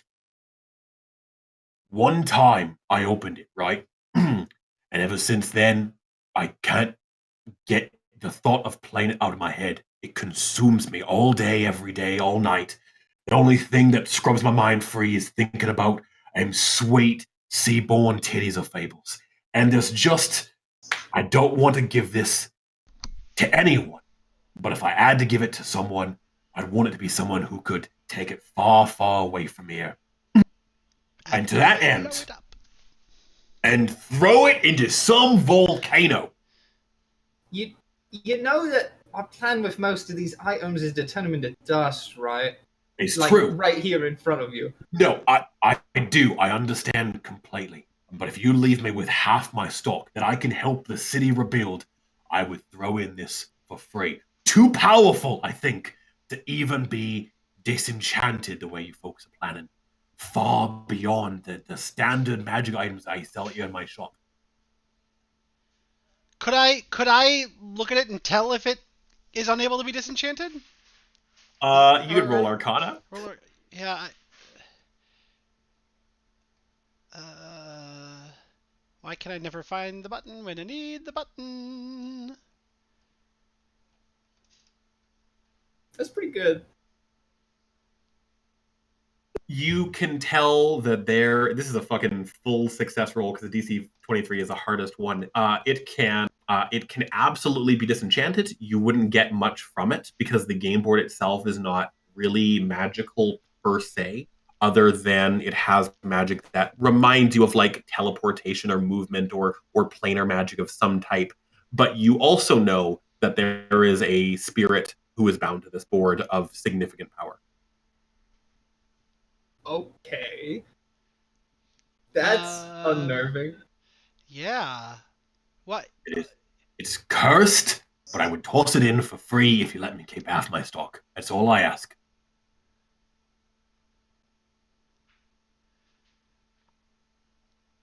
I'll find Take that. the sword, take the armor, take any one of the other items you choose. Take the pawn, take the board, but leave me the rest. Sword, armor, and garb is like almost all the gold value anyway. You need at least 4,000 to Sword, guarantee. armor, and garb would get us to 5,000. Sword, armor, chessboard, and then like one more. Yeah. Yeah. Kraken Hunter's garb. Kraken Hunter and sword were fine. But we also could buy the one just with straight up gold, right? He'd be fine with that. I can see that, yeah. Yeah, so just the armor of tragedy for just our money, if everyone is okay with that, instead of just carrying around loot, that might go bad. Yeah, well, okay with that. He said 3 items, right? So the sword, the armor, and the garb. Am I missing something? So let's say I'm aiming for about 3,000 gold pieces, right? So like the abacus sword is about 2,200. He would toss that in Oh, for free. okay. Kraken Yes. Hunter's Garb would be 2,000. He would toss that in for free. Give you guys that 4,000 gold pieces of stuff for free, and then you could spend the 1,200 on top of that if you wanted to. Okay, yeah. I think. Yeah. We won't need gold where we're going. Yeah, okay, so I guess we'll do that then. But will he throw in the coin of Dusk and Dawn for free? I'll tell you what, either the coin or these depleted Ioun stones, or I'll return the pawn to Warren, whichever you. Yeah, I mean, nothing. I mean, You can have your pawn back. All right, cool, thanks. I don't feel like that should have. You know what? Never mind. It's fine. My debt was only 40 gold, and that was and nothing. So just clarification for accounting. So this is basically we're spending all our gold, so then we're still in the debt to the bonds mages, correct? Correct. No, wait. The epitaph said they'd do that. If we asked. Yeah. If we let them sell the thingy. Correct, Right, if yeah. we let them sell the Kraken. Yeah. Which you were supposed to be discussing. But we got sidetracked. Yeah, but I think that the general... I mean, there was a... I think everybody was moving in the direction of if we don't let them sell it, the chances of Epitaph suffering are pretty high. Yeah. Are pretty high. So it's just go ahead and sell. Yeah, I think so. I mean, unless anyone speaks up. At the very least, to like save Epitaph the trouble of defending it. Like Right. I think because I alluded to Jan Savos, where we tried to stand up to a higher power in order to try to ease burdens. And the consequences of doing so. Yeah. Yeah. I'm more a fan of playing nice between nations. There's also the rune clasp of returning if we want to disenchant that. Well, it's in a broken state. I'm not sure how much it would disenchant for. He's taking That's that back. part of our. Okay. It's returned. So the amulet, the rune clasp, the coin, and the clasp, the water walking clasp that I can't remember the name of off the top of my head. Rain something. Thank God he didn't charge Rainfall security cask. deposits. And you guys are spending the 1,200 gold that you got from the two items as well for everything that you can see on the table right now, including your very own cursed game board thrown in free of charge. Please don't burn down my shop. Okay, so without the game board, we have 5,800 raw gold worth of items. So worst case scenario, to not fuck it up. That's enough to not fuck it up. Hope as long as worst case scenario, we get 1,450. Yep. That would mean we can't fly straight there, but we can at least fly part way, right? We could get to where we wanted to go. That would be a fail on every item. So sorry, go ahead. He extends his hand out. He says, "Not to make you force you make a decision, Captain Mulberry. Do we have an accord?" I believe we have a deal. He shakes your hand. And he says, "I can't look," and he just turns his back while you guys start destroying it. This is just a Kyvius thing, or Shay, did you ever learn this ritual? I did not learn the ritual. I learned the other one. You learned the enchant item, yeah. Okay. All right, so we're gonna need a math person while we do this because we. I'm on it. Oh, okay. So I'm writing down everything. Okay, so I've got to take 25 gold pieces worth of Residium, and then we do the first. Which is all we have. Right. Start with the most expensive one. Goodbye, or Rainbow you can Sword. save the Abacus Sword for last. So we have Abacus Sword. Okay.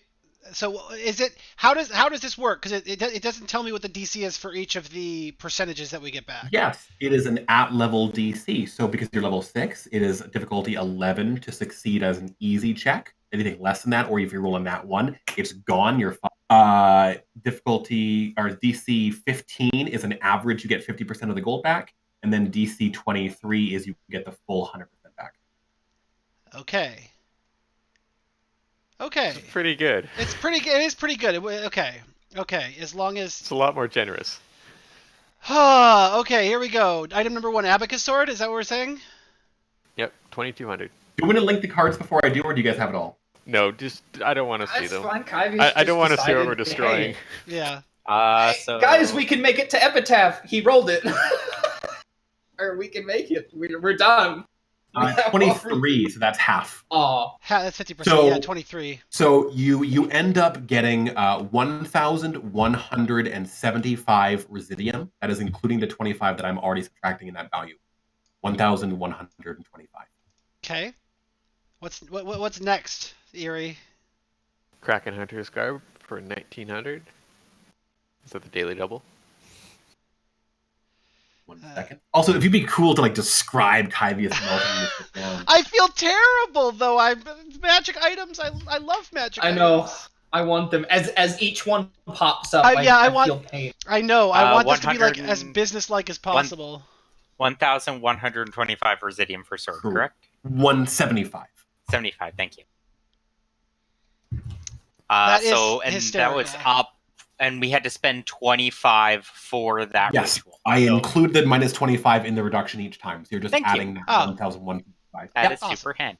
no problem, buddy. Okay, so yeah, he And takes. also, what are people doing over the half hour this takes? Or 20 minutes, I guess. I Oh, I Kaz, it am was, going into town. Kaz, it was 1,725. It is not. It is 1,100 For the abacus sword? Yeah, Yes. initially 2,200. Oh, Half. right. Half, right, half. So I guess technically it's 1,075, not 1,175. My apologies. Yeah, 1,075. Sorry about that. That was 100 So more. the- Thank you for calling that to my attention, Claire. The way I imagine this happening is like almost like peeling away strands of, almost like an unraveling of a thread, so like peeling away strands of magic and then trying to find kind of the knot that holds that holds kind of the residium or the residual magic energy in place, and then as I'm kind of going through it and finally finding that, cut the yellow one, not the red one, when I find the right one, it's pop, and then I imagine there's kind of a little like almost like on Scott Pilgrim versus the World, how when he would kill a bad guy, they'd explode into coins. Like, I imagine that's the moment when I like pluck the strand, and then the whole thing just kind of goes choo. I love that. Yeah. Absolutely. I like it. The metal like peels back and it snaps and shatters as you just sort of draw forth the essence within of just this pure crystalline dust. Fascinating as it is, Warren didn't sleep the day before this big mission, And so he finally Have we sits rolled for the down. garb yet? Sorry. No, we haven't. Steele asked Thank what you. other people were doing while we were doing this. Yeah. Oh, Morgaine is going with Saigar into town. Specifically, he's looking for the registrar, if anyone's taken it, of casualties from the attack. Yes, and we're definitely going to talk about that in a second for sure. Making another Arcana roll. Blowing up a Kraken Hunter's Garb. Oh, That is still a It's the same. success. still a Yeah. success. I know. Kraken Still. Hunter's Guard is normally 1,900, so that is divided to be 800 divided to be the 950. So it's 925 after the Residium loss. Okay. Are we done? So that puts us at 2K flat. Then you got Armor of Tragedy. 2K exactly. So we're not saving anything for people to like wear an armor of. I Tragedy. mean, we can look at the card first, but Yeah, the tragedy armor, from what I remember, was useful for me, but it's not. If we need Residium, that's sort of a good deal. This would be the first item that actually takes advantage of Shay's passive. What's Shay's passive? When you pop it daily, she heals you on a magic item. Mm-hmm. Oh get 10 hit wow. points. Well, the Kraken Hunters did that too. Yeah, but I can't wear scale, so if I wore leather, It's leather, which Shay can wear. that is also true. you Shay, should break all these Saigar, down. They're me, worthless to me. Or Hey, Saigar. Her thing is only when you pop a daily power of an item, or if you just use a power on Item. an item. I didn't daily catch power that. of an item. Okay, because I'm like, mine has an at will. Can I just spam that and get infinite healing? No. No. If only. Breaking 4th edition, done by a fighter. Of Yeah. course. So am I blowing this up, or is this useful? I mean, I Eerie? mean, if we don't need extra residuum, we should probably keep it. It's good armor. Somebody may not die, not me. +2 leather, it's not a bad idea. If we have if we have enough, and you know what? Here's the thing: we can always break it down later. True. This is So- the one that you would purchased by way of the gold that you earned from the Rust Lord's residue, the dust that you took off the Rust Kaiju monster and the Thunderbird feather that Saigar had plucked, I believe, right as you guys were retreating. Correct. Yes. So we'll hang on to it and give it to somebody who needs it.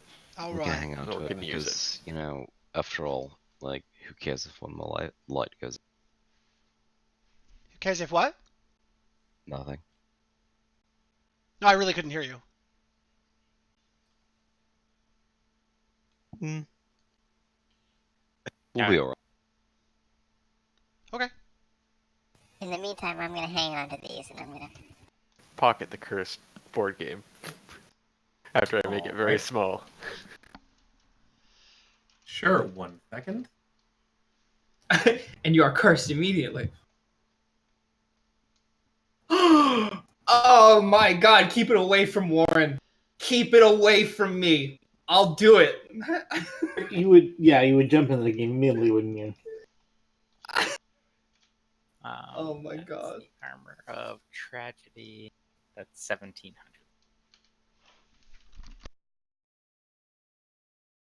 And then I believe we were tossing in the Ioun stones as well. Is that right? I don't recall. It was Warren's pawn back. Yes, Yeah. Warren's pawn. Yeah, so I can play it against the evil thing in the board and die horribly. I think when you lose, you probably become one of the chess pieces. That's what I would have enchanted it to do. Do any of the chess pieces look like people? The box has not yet been opened, but on the top of it, it is very finely inscribed in like gilded sapphire almost. I know gilded means gold, but some idea like inscribed with sapphire around, and it very clearly because Flame and Fisherman is a game where the idea is it's. I don't want to fucking bore you with world lore, guys. But the idea is it's played kind of like chess, but there's a psychological element to it too, because you're not trying to capture the opponent's king, but rather there are 3 pieces called the Fool, the Flame, and the Fisherman that have hollow bases underneath them. And at the start of the game, you secretly hide a token under one of them. And it's sort of a gentleman's agreement that each of these tokens represent somebody very close to you. The Fool is somebody who, regardless of how down in your life might be, they can always make you laugh and smile, or they are a lesson to you to what to not do. The Flame is the person who you have the most passionate feelings towards, whether it be like a best friend or a loved one, or again, somebody who inspires you to continue fighting every day. And the Fisherman is somebody whose day-to-day stubborn diligence is something that you respect. And you choose one of these pieces to kind of be your king. And it is a psychological game not only to play chess against the other person, but also based on their moves and how they protect these pieces to try to determine which of them is the winning piece and go after that one.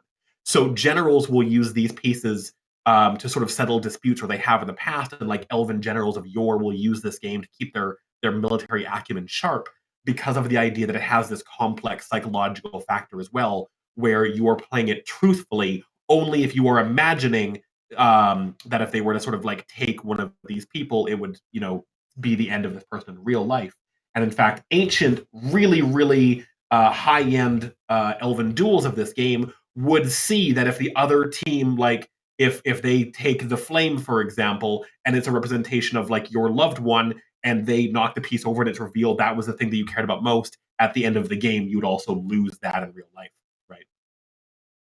If you want a world lore example, when we were kids in the museum, the board that we saw and pieced together the ways of the war was made on a full Fane Fisherman.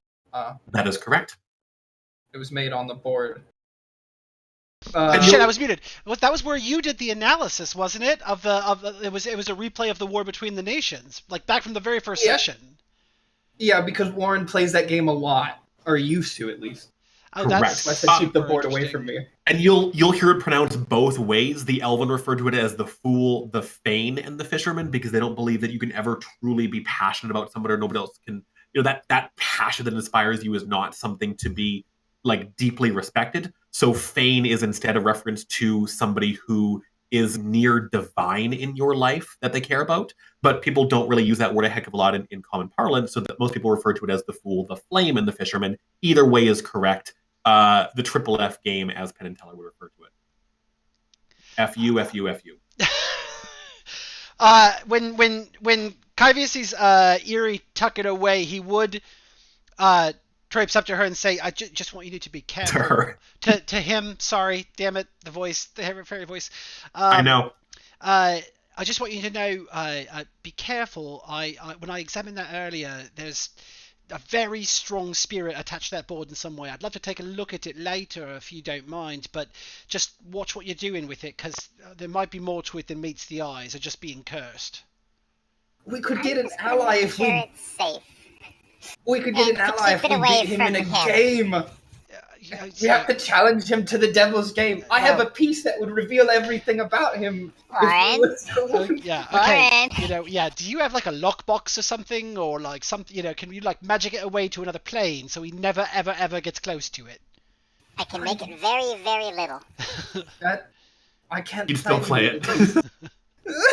Oh yeah, his tentacle arm. I You only just have see, like, one. work with tweezers.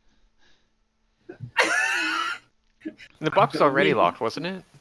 It is. There's a very tiny little like sapphire clasp on the front. You can just easily open up the board, but you get the feeling that doing so is to begin to commune with the entity with it. It's in my pocket. Yeah. That is a long rest thing. Okay.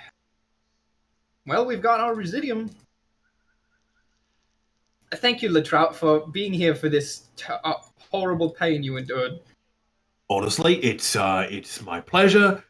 I do have to get this leg looked at though, and I was planning on closing up shop for the day, but I'm glad you all managed to take the time to stop by. This has been a great day for Epitaph and therefore the world. Could I since he mentioned that, and honestly I should have known it sooner, but we were kind of recovering and in a hurry ourselves, just kind of sort of as a thank you for helping us out, could I take a look at his leg? Maybe do a little analysis, see if I can kind of help him out at all? Yeah, absolutely. You get close, and it sort of allows you somewhat begrudgingly. He sort of leans up against the counter nearby and rolls up the very, very tight militaristic trousers. And you can see that a lot of the shrapnel from the buildings have basically exploded into his leg, Oh, where God. it's just tattered almost from the knee down. You should not be walking on this. You definitely need to close the shop today, and I take out, like, there's probably not much I can do. You really need to go see the Kyurgeons, but and maybe just a little salve for the pain, just to I'm sure this is terribly uncomfortable. He looks at you, and with a voice that quivers a little bit, he goes, "Lad, I've had worse. I'm not going to lose my leg. I'm not going to be like them down in the south. It's a mark of shame that I will not bear. No offense to present company, as stated, yourself excluded and warned. Captain Grant." This is fine. Losing my arm was the best thing that ever happened to me. Now I got a jelly one. And I'll be honest, if you're able to perform that same sort of ritual on me, give me one of them big, tentacle cracking legs, I wouldn't say no, look a little bit more like the statue out front. But the truth is, I'm not looking to be a paraplegic. I'm looking to do that. I don't want people to look at me and think that I was some kind of southern desert survivor. I don't want the people, when they step into Epitaph, thinking I'm one of their allies. No, I understand. I think most of your reputation's probably going to speak for you while you're here, though. I mean, people aren't going to forget the captain who, on his wobbly leg, walked in the front door with the other leading ship at Jam Dunk. I don't think people will forget that. You just had to give your old team one more legacy to go out on, huh?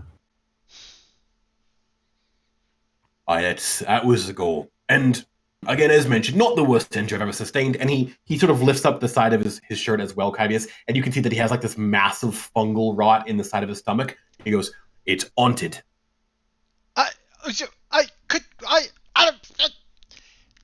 How long have you had that? Ever since a ghost possessed my side, and he puts it back down.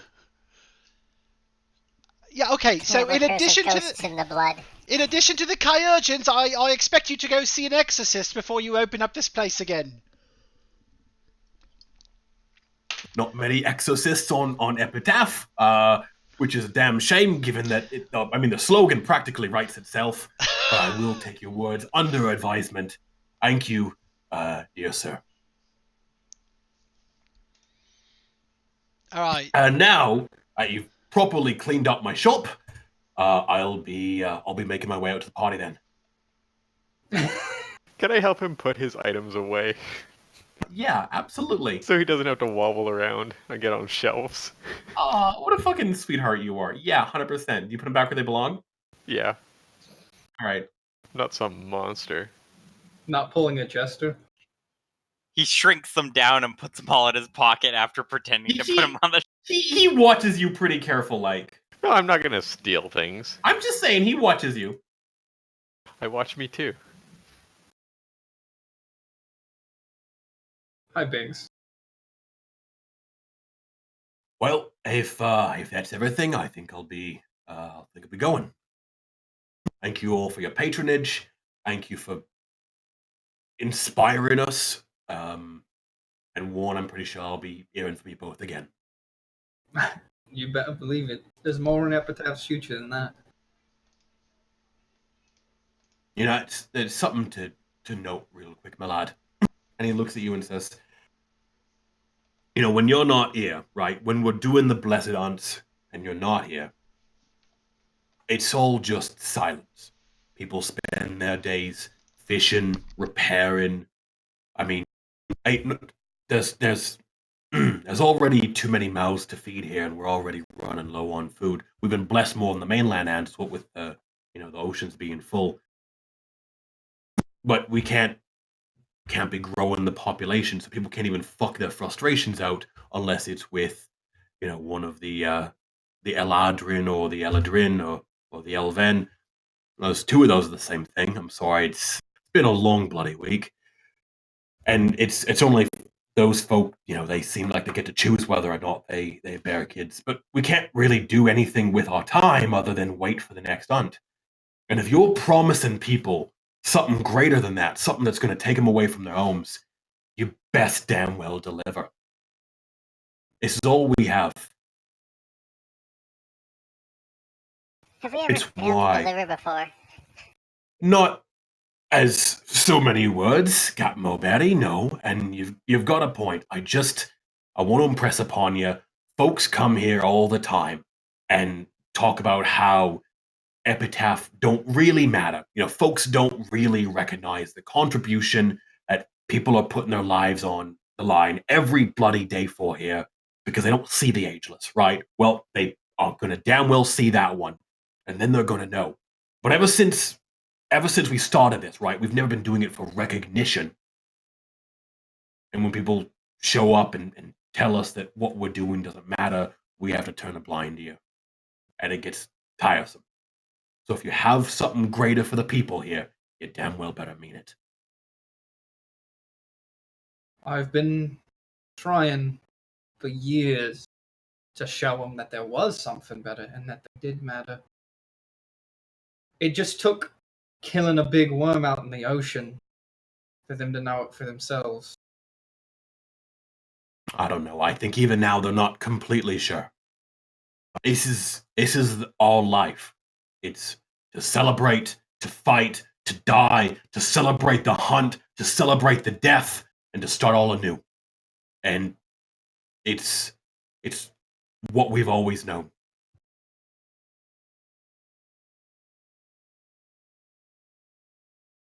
I know. I kind of love it.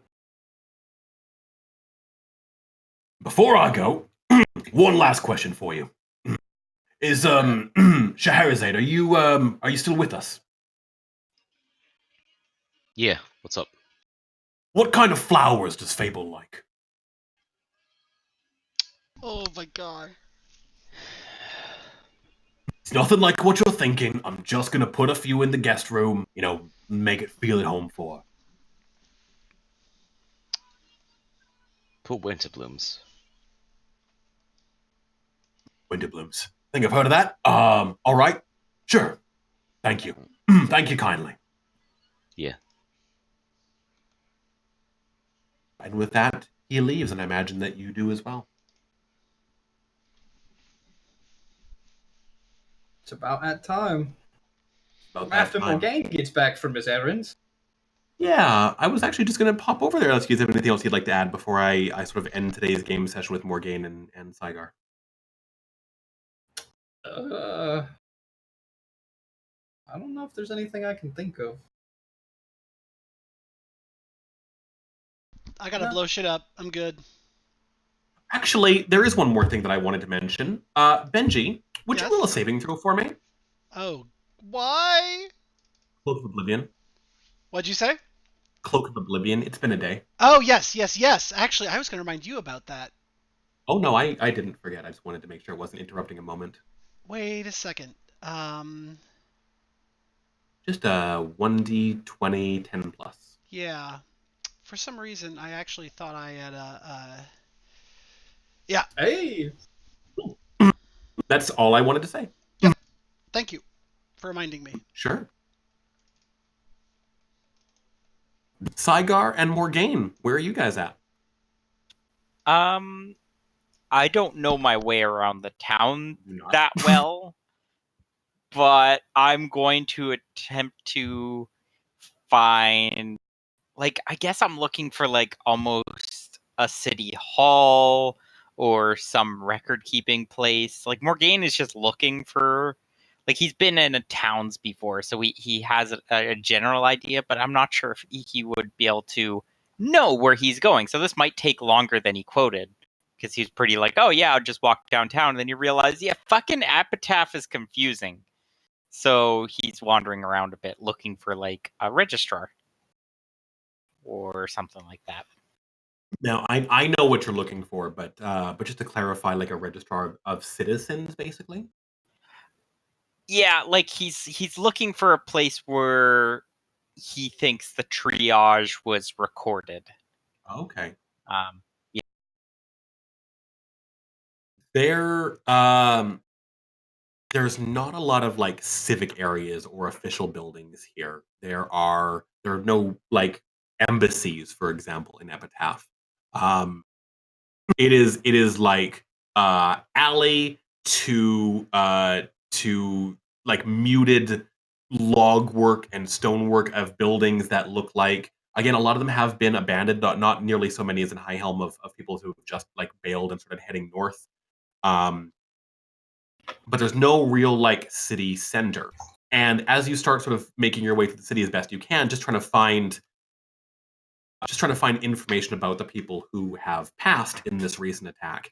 And you travel up Cork Boulevard and east on Blackstern Way, and then you travel down a long set of stairs into the lower part of the city called the Skulk that's partially submerged. And there's dozens of rats that skitter across the stonework next to you, and then up past Shaw's Folly.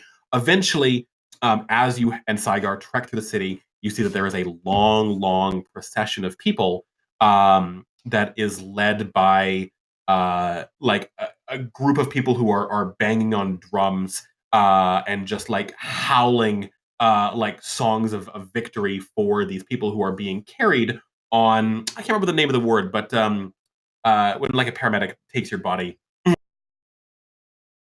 Gurney? Gurney that they're basically being taken on these two-tiered gurneys through the streets where it's two bodies on each one, and underneath each above each one is a spot where their weapons have been set, and they are being taken very slowly through the city in this long procession so that everybody can see the heroes who went out and died defending Epitaph from the Leviathan, those who did perish. There are empty spots that are just represented by a weapon instead for people who were on the ships that were just devoured, and who are not being interred properly. And there are even more for the people who, again, just 20, 30 of these long carts for people who were in the buildings that were destroyed. Because it was about 2 dozen people we had mentioned that actually perished in the attack. Where again, same thing, is they all have weapons on them, and even ones who are like old grandmotherly or like school marm style individuals, they still all have weapons either on top of them or beside them as they are slowly being taken to the House of Blades.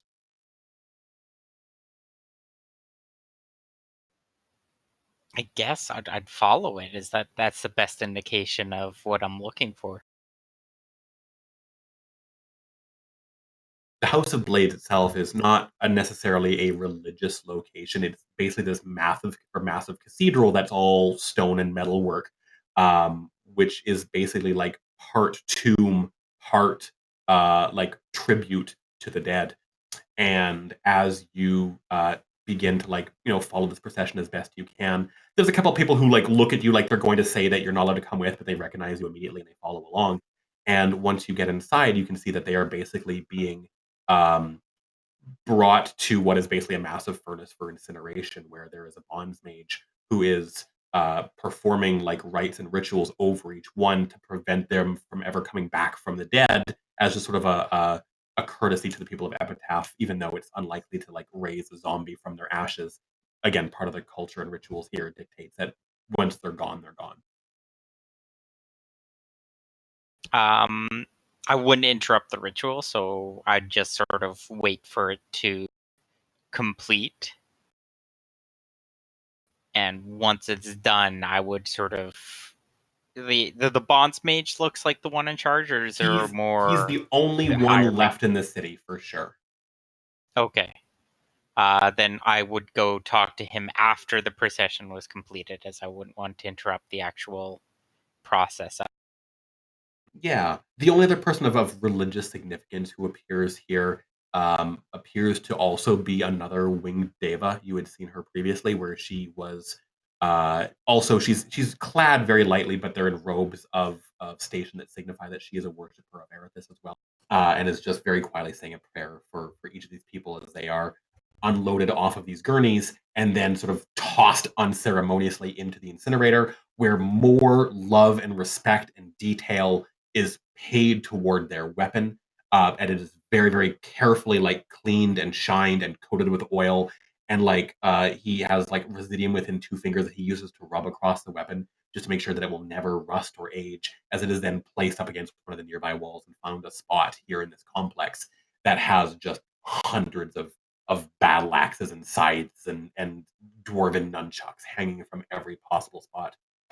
And the bodies burn, and the smell that hits your nose is curdling to Saigar, who this is not the first time you have experienced something like that, where just the smell of dead bodies is tough, I would imagine, for you to deal with en masse when they're innocents like this. And just the smell of burning flesh hits your nose. And it's a process that takes about, I would say, about an hour, hour and a half.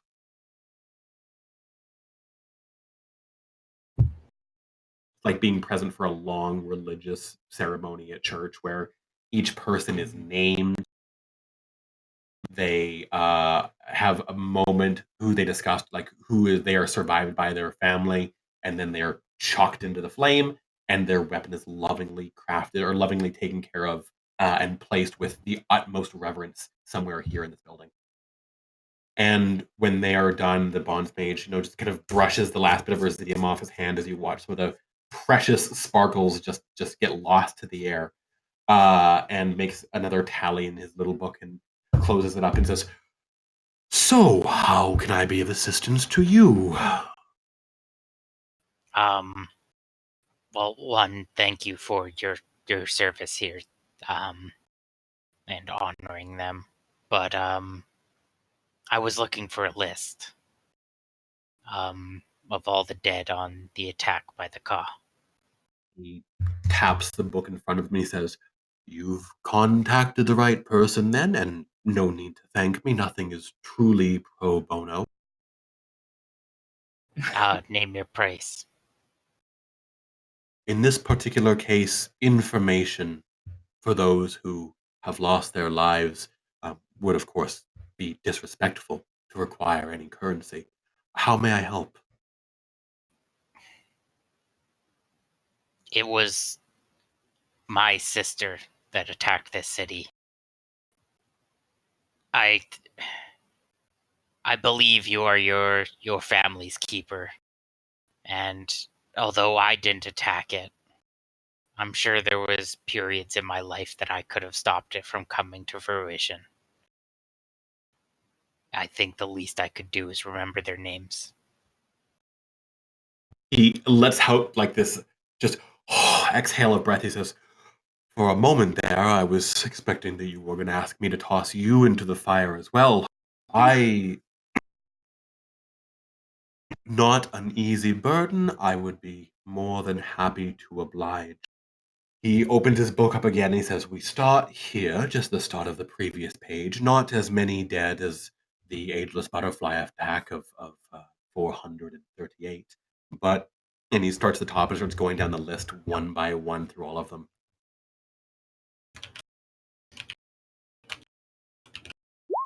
I'd listen intensely to each name. The same thing talks more about like the weapon for each of them and like sort of where they why they had come to Epitaph, what they wanted out of life, but gives you the name for each of them, the family that they are survived by, which is also like little noted.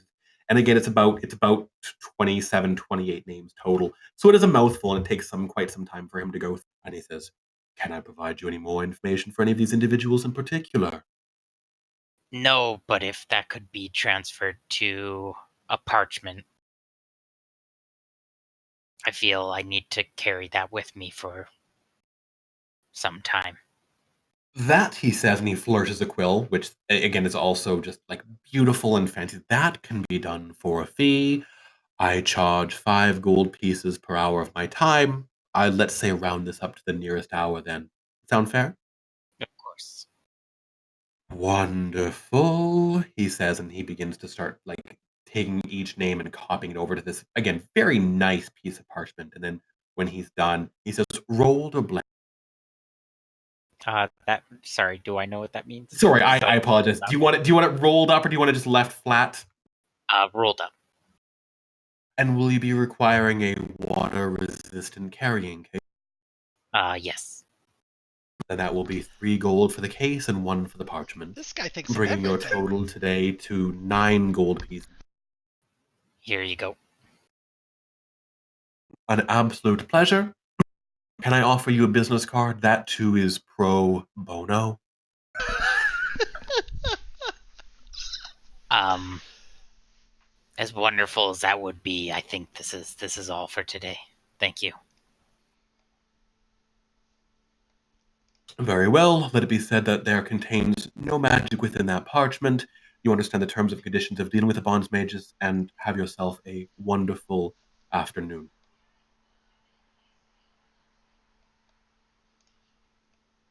And did the names I got, just to specify, did that give any descriptors of their age when they passed? Absolutely, yeah. It's all rough estimate, but for sure. There was a little girl who you saw that fired a fucking harpoon at the thing in the middle of the fight. Her name appears on the list. Okay. And then as you're leaving, the bonds mage looks at you side and goes, "Do I know you?"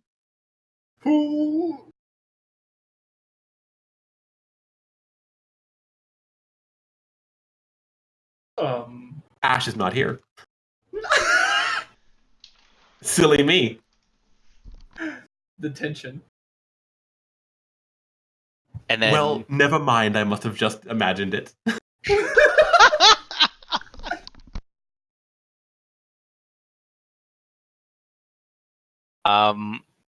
while I'm leaving, I guess I'll there's that Eladrin that was doing the procession. Yes. I don't know their customs because Warren just sort of threw a sword at me. So I'm like, I got a weapon from here, but I don't know if that's appropriate. I don't know if that's okay. I can always go to the shops. Zach, how does she respond?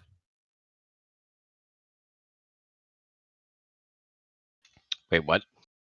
How does Seven respond to this question? Hey, exists anyway.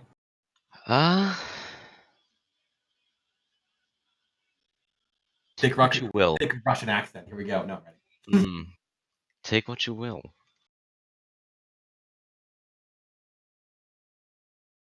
Then I guess he will walk around and he will look for 2 long swords and a one-handed axe. And a pair of nunchucks. No nunchucks. I'd be Yes, terrified nunchucks. of Morgaine chucking at me. Very cool. Would the nunchucks even survive one like move? Wouldn't he just smash him into himself and they break into a million pieces? He'd lose his other eye. That's my The one-handed axe has dwarven runes written along the entire the blade part in kind of like that curved style right along the edge, which was not a good design decision because they've been partially ground down, so you can only see kind of like half of the runes.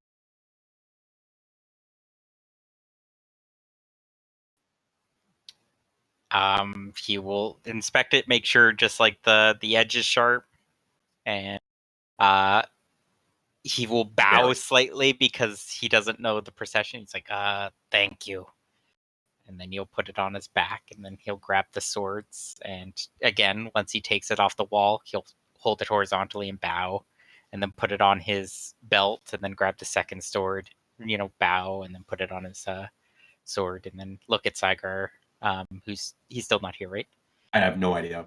I think I'm ready to go. And we'll start walking towards the group. Okay. I wish that Ash was here for us to do the dramatic moment, but regardless, if he's not, I imagine he's probably like on mute on the call and can hear us or something. And he's like, "No, I am here." The group, I imagine, meets up in sort of like outside of where Wisps used to be, for example, totally destroyed. Is there anything else the group wants to do an epitaph for the start of next game session, or is that it? I think that's it, right? We got to. I mean, like the only other thing that I can think of is, hey, it'd be nice to get a long rest, but I don't think we're talking about if a long rest is a weekend and not just a night in a comfortable bed. I don't think we have time. Yeah. No, we gotta go. The only other thing I could think of is Warren wishes he had time to talk to some of the followers here of Erithus, but that's like a lot of times. Because Zect is out of the room. Do we need any supplies for Morgaine's eye? That's a good question. You do not. I imagine that Shay had rooted through enough of sort of the wreckage of her old place as you guys were spending the hour and a half that she's got some supplies. God, I'm really trying to think. You don't want to. We're leaving this place behind. We had a whole thing here. Does Warren and Morgaine have a weapon? Right now, I have 2 normal. If you want to take off that +1 longsword, it is smashed. Also, I don't have the rune clasp for returning as well. But I have 2 longswords and a one-handed axe. Cool. I've got Sorvetti's rapier, and I'm bound to it, so if it breaks, I can fix it. I We have just plenty of want time to do that. clarify that you guys are opting to not take a long rest before departing, with the idea that you are going to be not needing to spend an entire day rest in order to get ahead of your competition. I mean, I guess what I'm wondering is like the logistics of that. Is because we do need a long rest. We burned everything in that fight. Everything we had. Getting in combat again or anything involved combat-wise would be dangerous. Absolutely. What What are the ramifications? How much time would it take to take a long rest, and could we get out ahead of them still? Like 30-ish hours from this point, probably. Ugh. And to get out ahead of them still, that would be dicey. You would have to skip Battered Edge, I would say. And even then, we run the risk, I think, of our instructions aren't absolute. So if we took too long looking around, they could come up, and then we'd be cornered and facing them. I'm just Right. saying that, I think facing them in general at this point. Sorry, go ahead, Stu. Oh yeah. I just wanted to clarify that were you to get enough ahead of them, you could theoretically take a long rest and keep your lead on them while in motion, thanks to Zygobite. If you're fighting in motion, you can prepare yourself for a fight that you can see coming. That sounds better. Let's do that. Like, let's get to Battered Edge and see how But you things are cannot from there. prepare yourself for a fight that you can't see coming. That's the big difference. Yeah. We still have the only things we do have is because we leveled, we have our new daily and our new utility power. Very Yes. true. Very true. I'm down to 3 healing surges, but I'm still good to go. I don't know how many surges other people have. I guess I'll spend a couple. Morgane's got plenty. Shay hasn't used any of hers. I haven't used. No, I've used some of mine, but I still have 5. I still The have 9. the only thing I'm missing is 1 daily. I'm missing, yeah. We Oh, couldn't and get- the Limerok.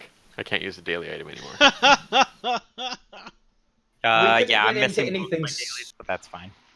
we couldn't get into anything super dramatic, but we could handle like a more regular fight, I think. I'd But then say we'd once be we out. get to Battered Edge, we can find out where they are about, probably. Then we 48. can decide from there. So do we we should decide before we go if we're flying to Battered Edge or not. Oh because God, that I is- need to know. Yes, some, please, some yes. prep for steal. Okay, I'm we're thinking. flying to Battered Edge.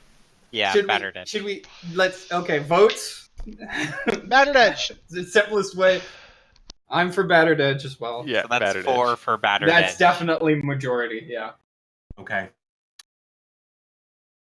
With the idea that we'll just barely beat them there, and then we gotta make a quick decision once we're there. What we're doing. Sure, hope Shay spends some healing surges.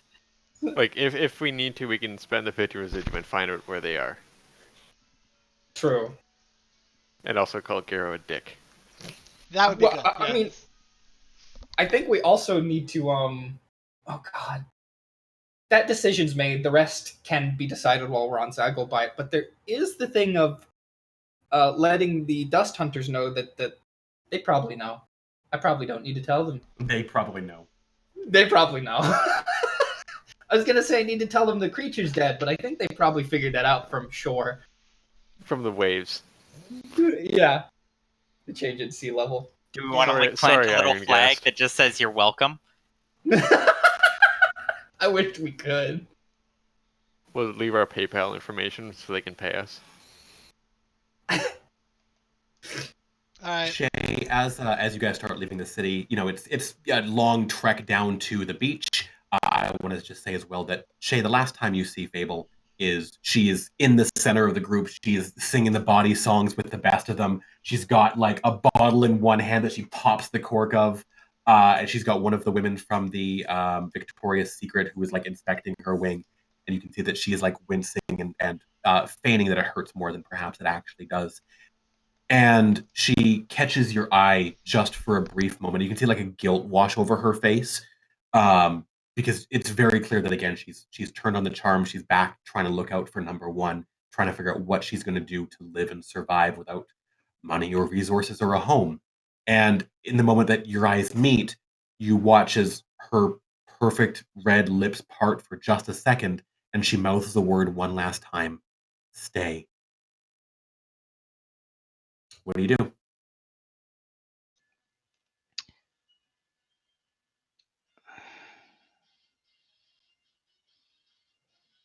Like it's like a lone tear, like going down Shay's cheek.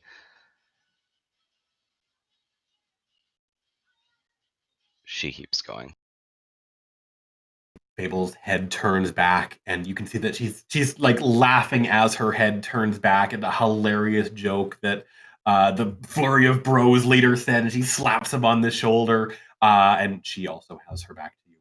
And you all make your way down to the docks, not the docks, but like the big, empty, destroyed beach where you guys came in on, and look at one another and pull out enough residium to get you there. You're hoping, you got 1,800 worth of residium that is carefully the extra put into like a hidden cubby hole on Morgane's body somewhere that we've discussed. And you look at each other and you say, Wait, was Sagabite. it 1800 to get to Battered Head? Sagabite! 1800. I thought It's 1800 was get to the entrance. get to like the midway. 1,800, it's basically at the entrance if you kind of knew where it was. Battered Edge is very, very the 1,200 would be kind of get to the midway spot to meet up with them. Okay, then yeah, we'll do the 1800 then. Yeah. Claire, I didn't hear you say Zagglebite. Zagglebite. There it is. Yeah, and with that, again, just a fucking cloud of aquamarine feathers appears in the Zagglebite as it reappears in midair before you and swoops down low, and you all just take off, hitting like high altitude first.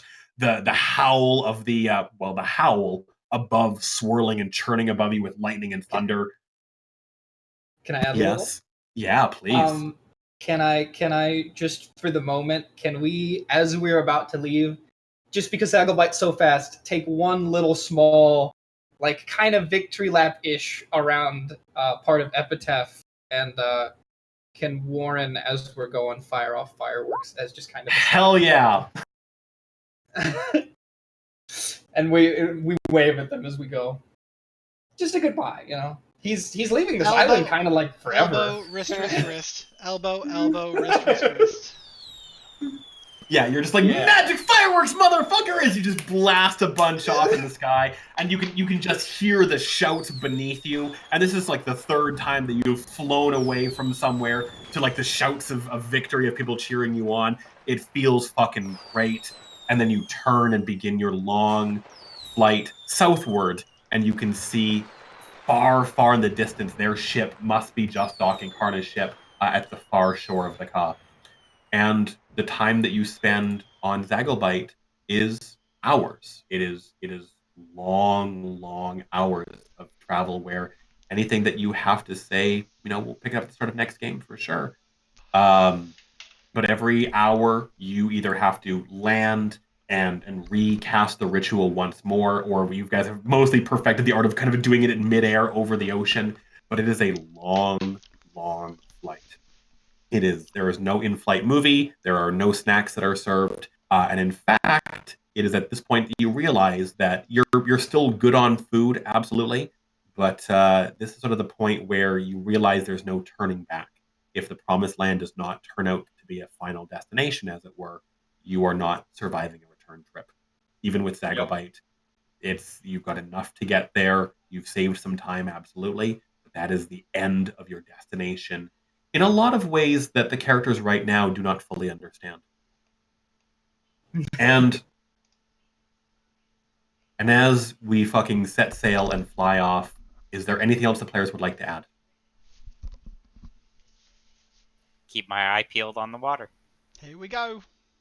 As we soar, Warren points and goes, "That's where the Fourth Nation was." Okay, we are going to talk about that. Oh, Wait, in wasn't that in canon, the other direction? in Oh, yeah, canon, no, you're is right. the worm floating? It is. We wouldn't be going past the worm. No, No, we it's would far see to it. the not far, but it is eastward, yes. Yeah. We'd probably see it I just wanted to canonize if it was floating or not, okay? Okay. for now.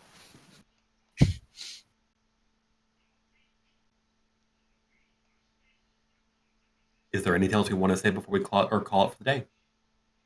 No, sir. I open the game board. Oh, God! Warren. Do you really? No. Okay. Listen, I'm just checking. I think the only thing, now that we're actually on Zagobite and Shay is actually up in the air, he would, turn to her,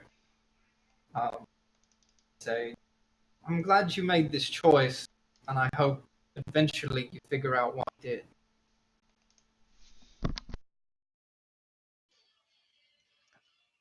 I hope I do too. And when you do, and when you believe, I'll bring down at least another purple worm to help you do what you need to do. At least. Shay just kind of stares out along the horizon as he says that.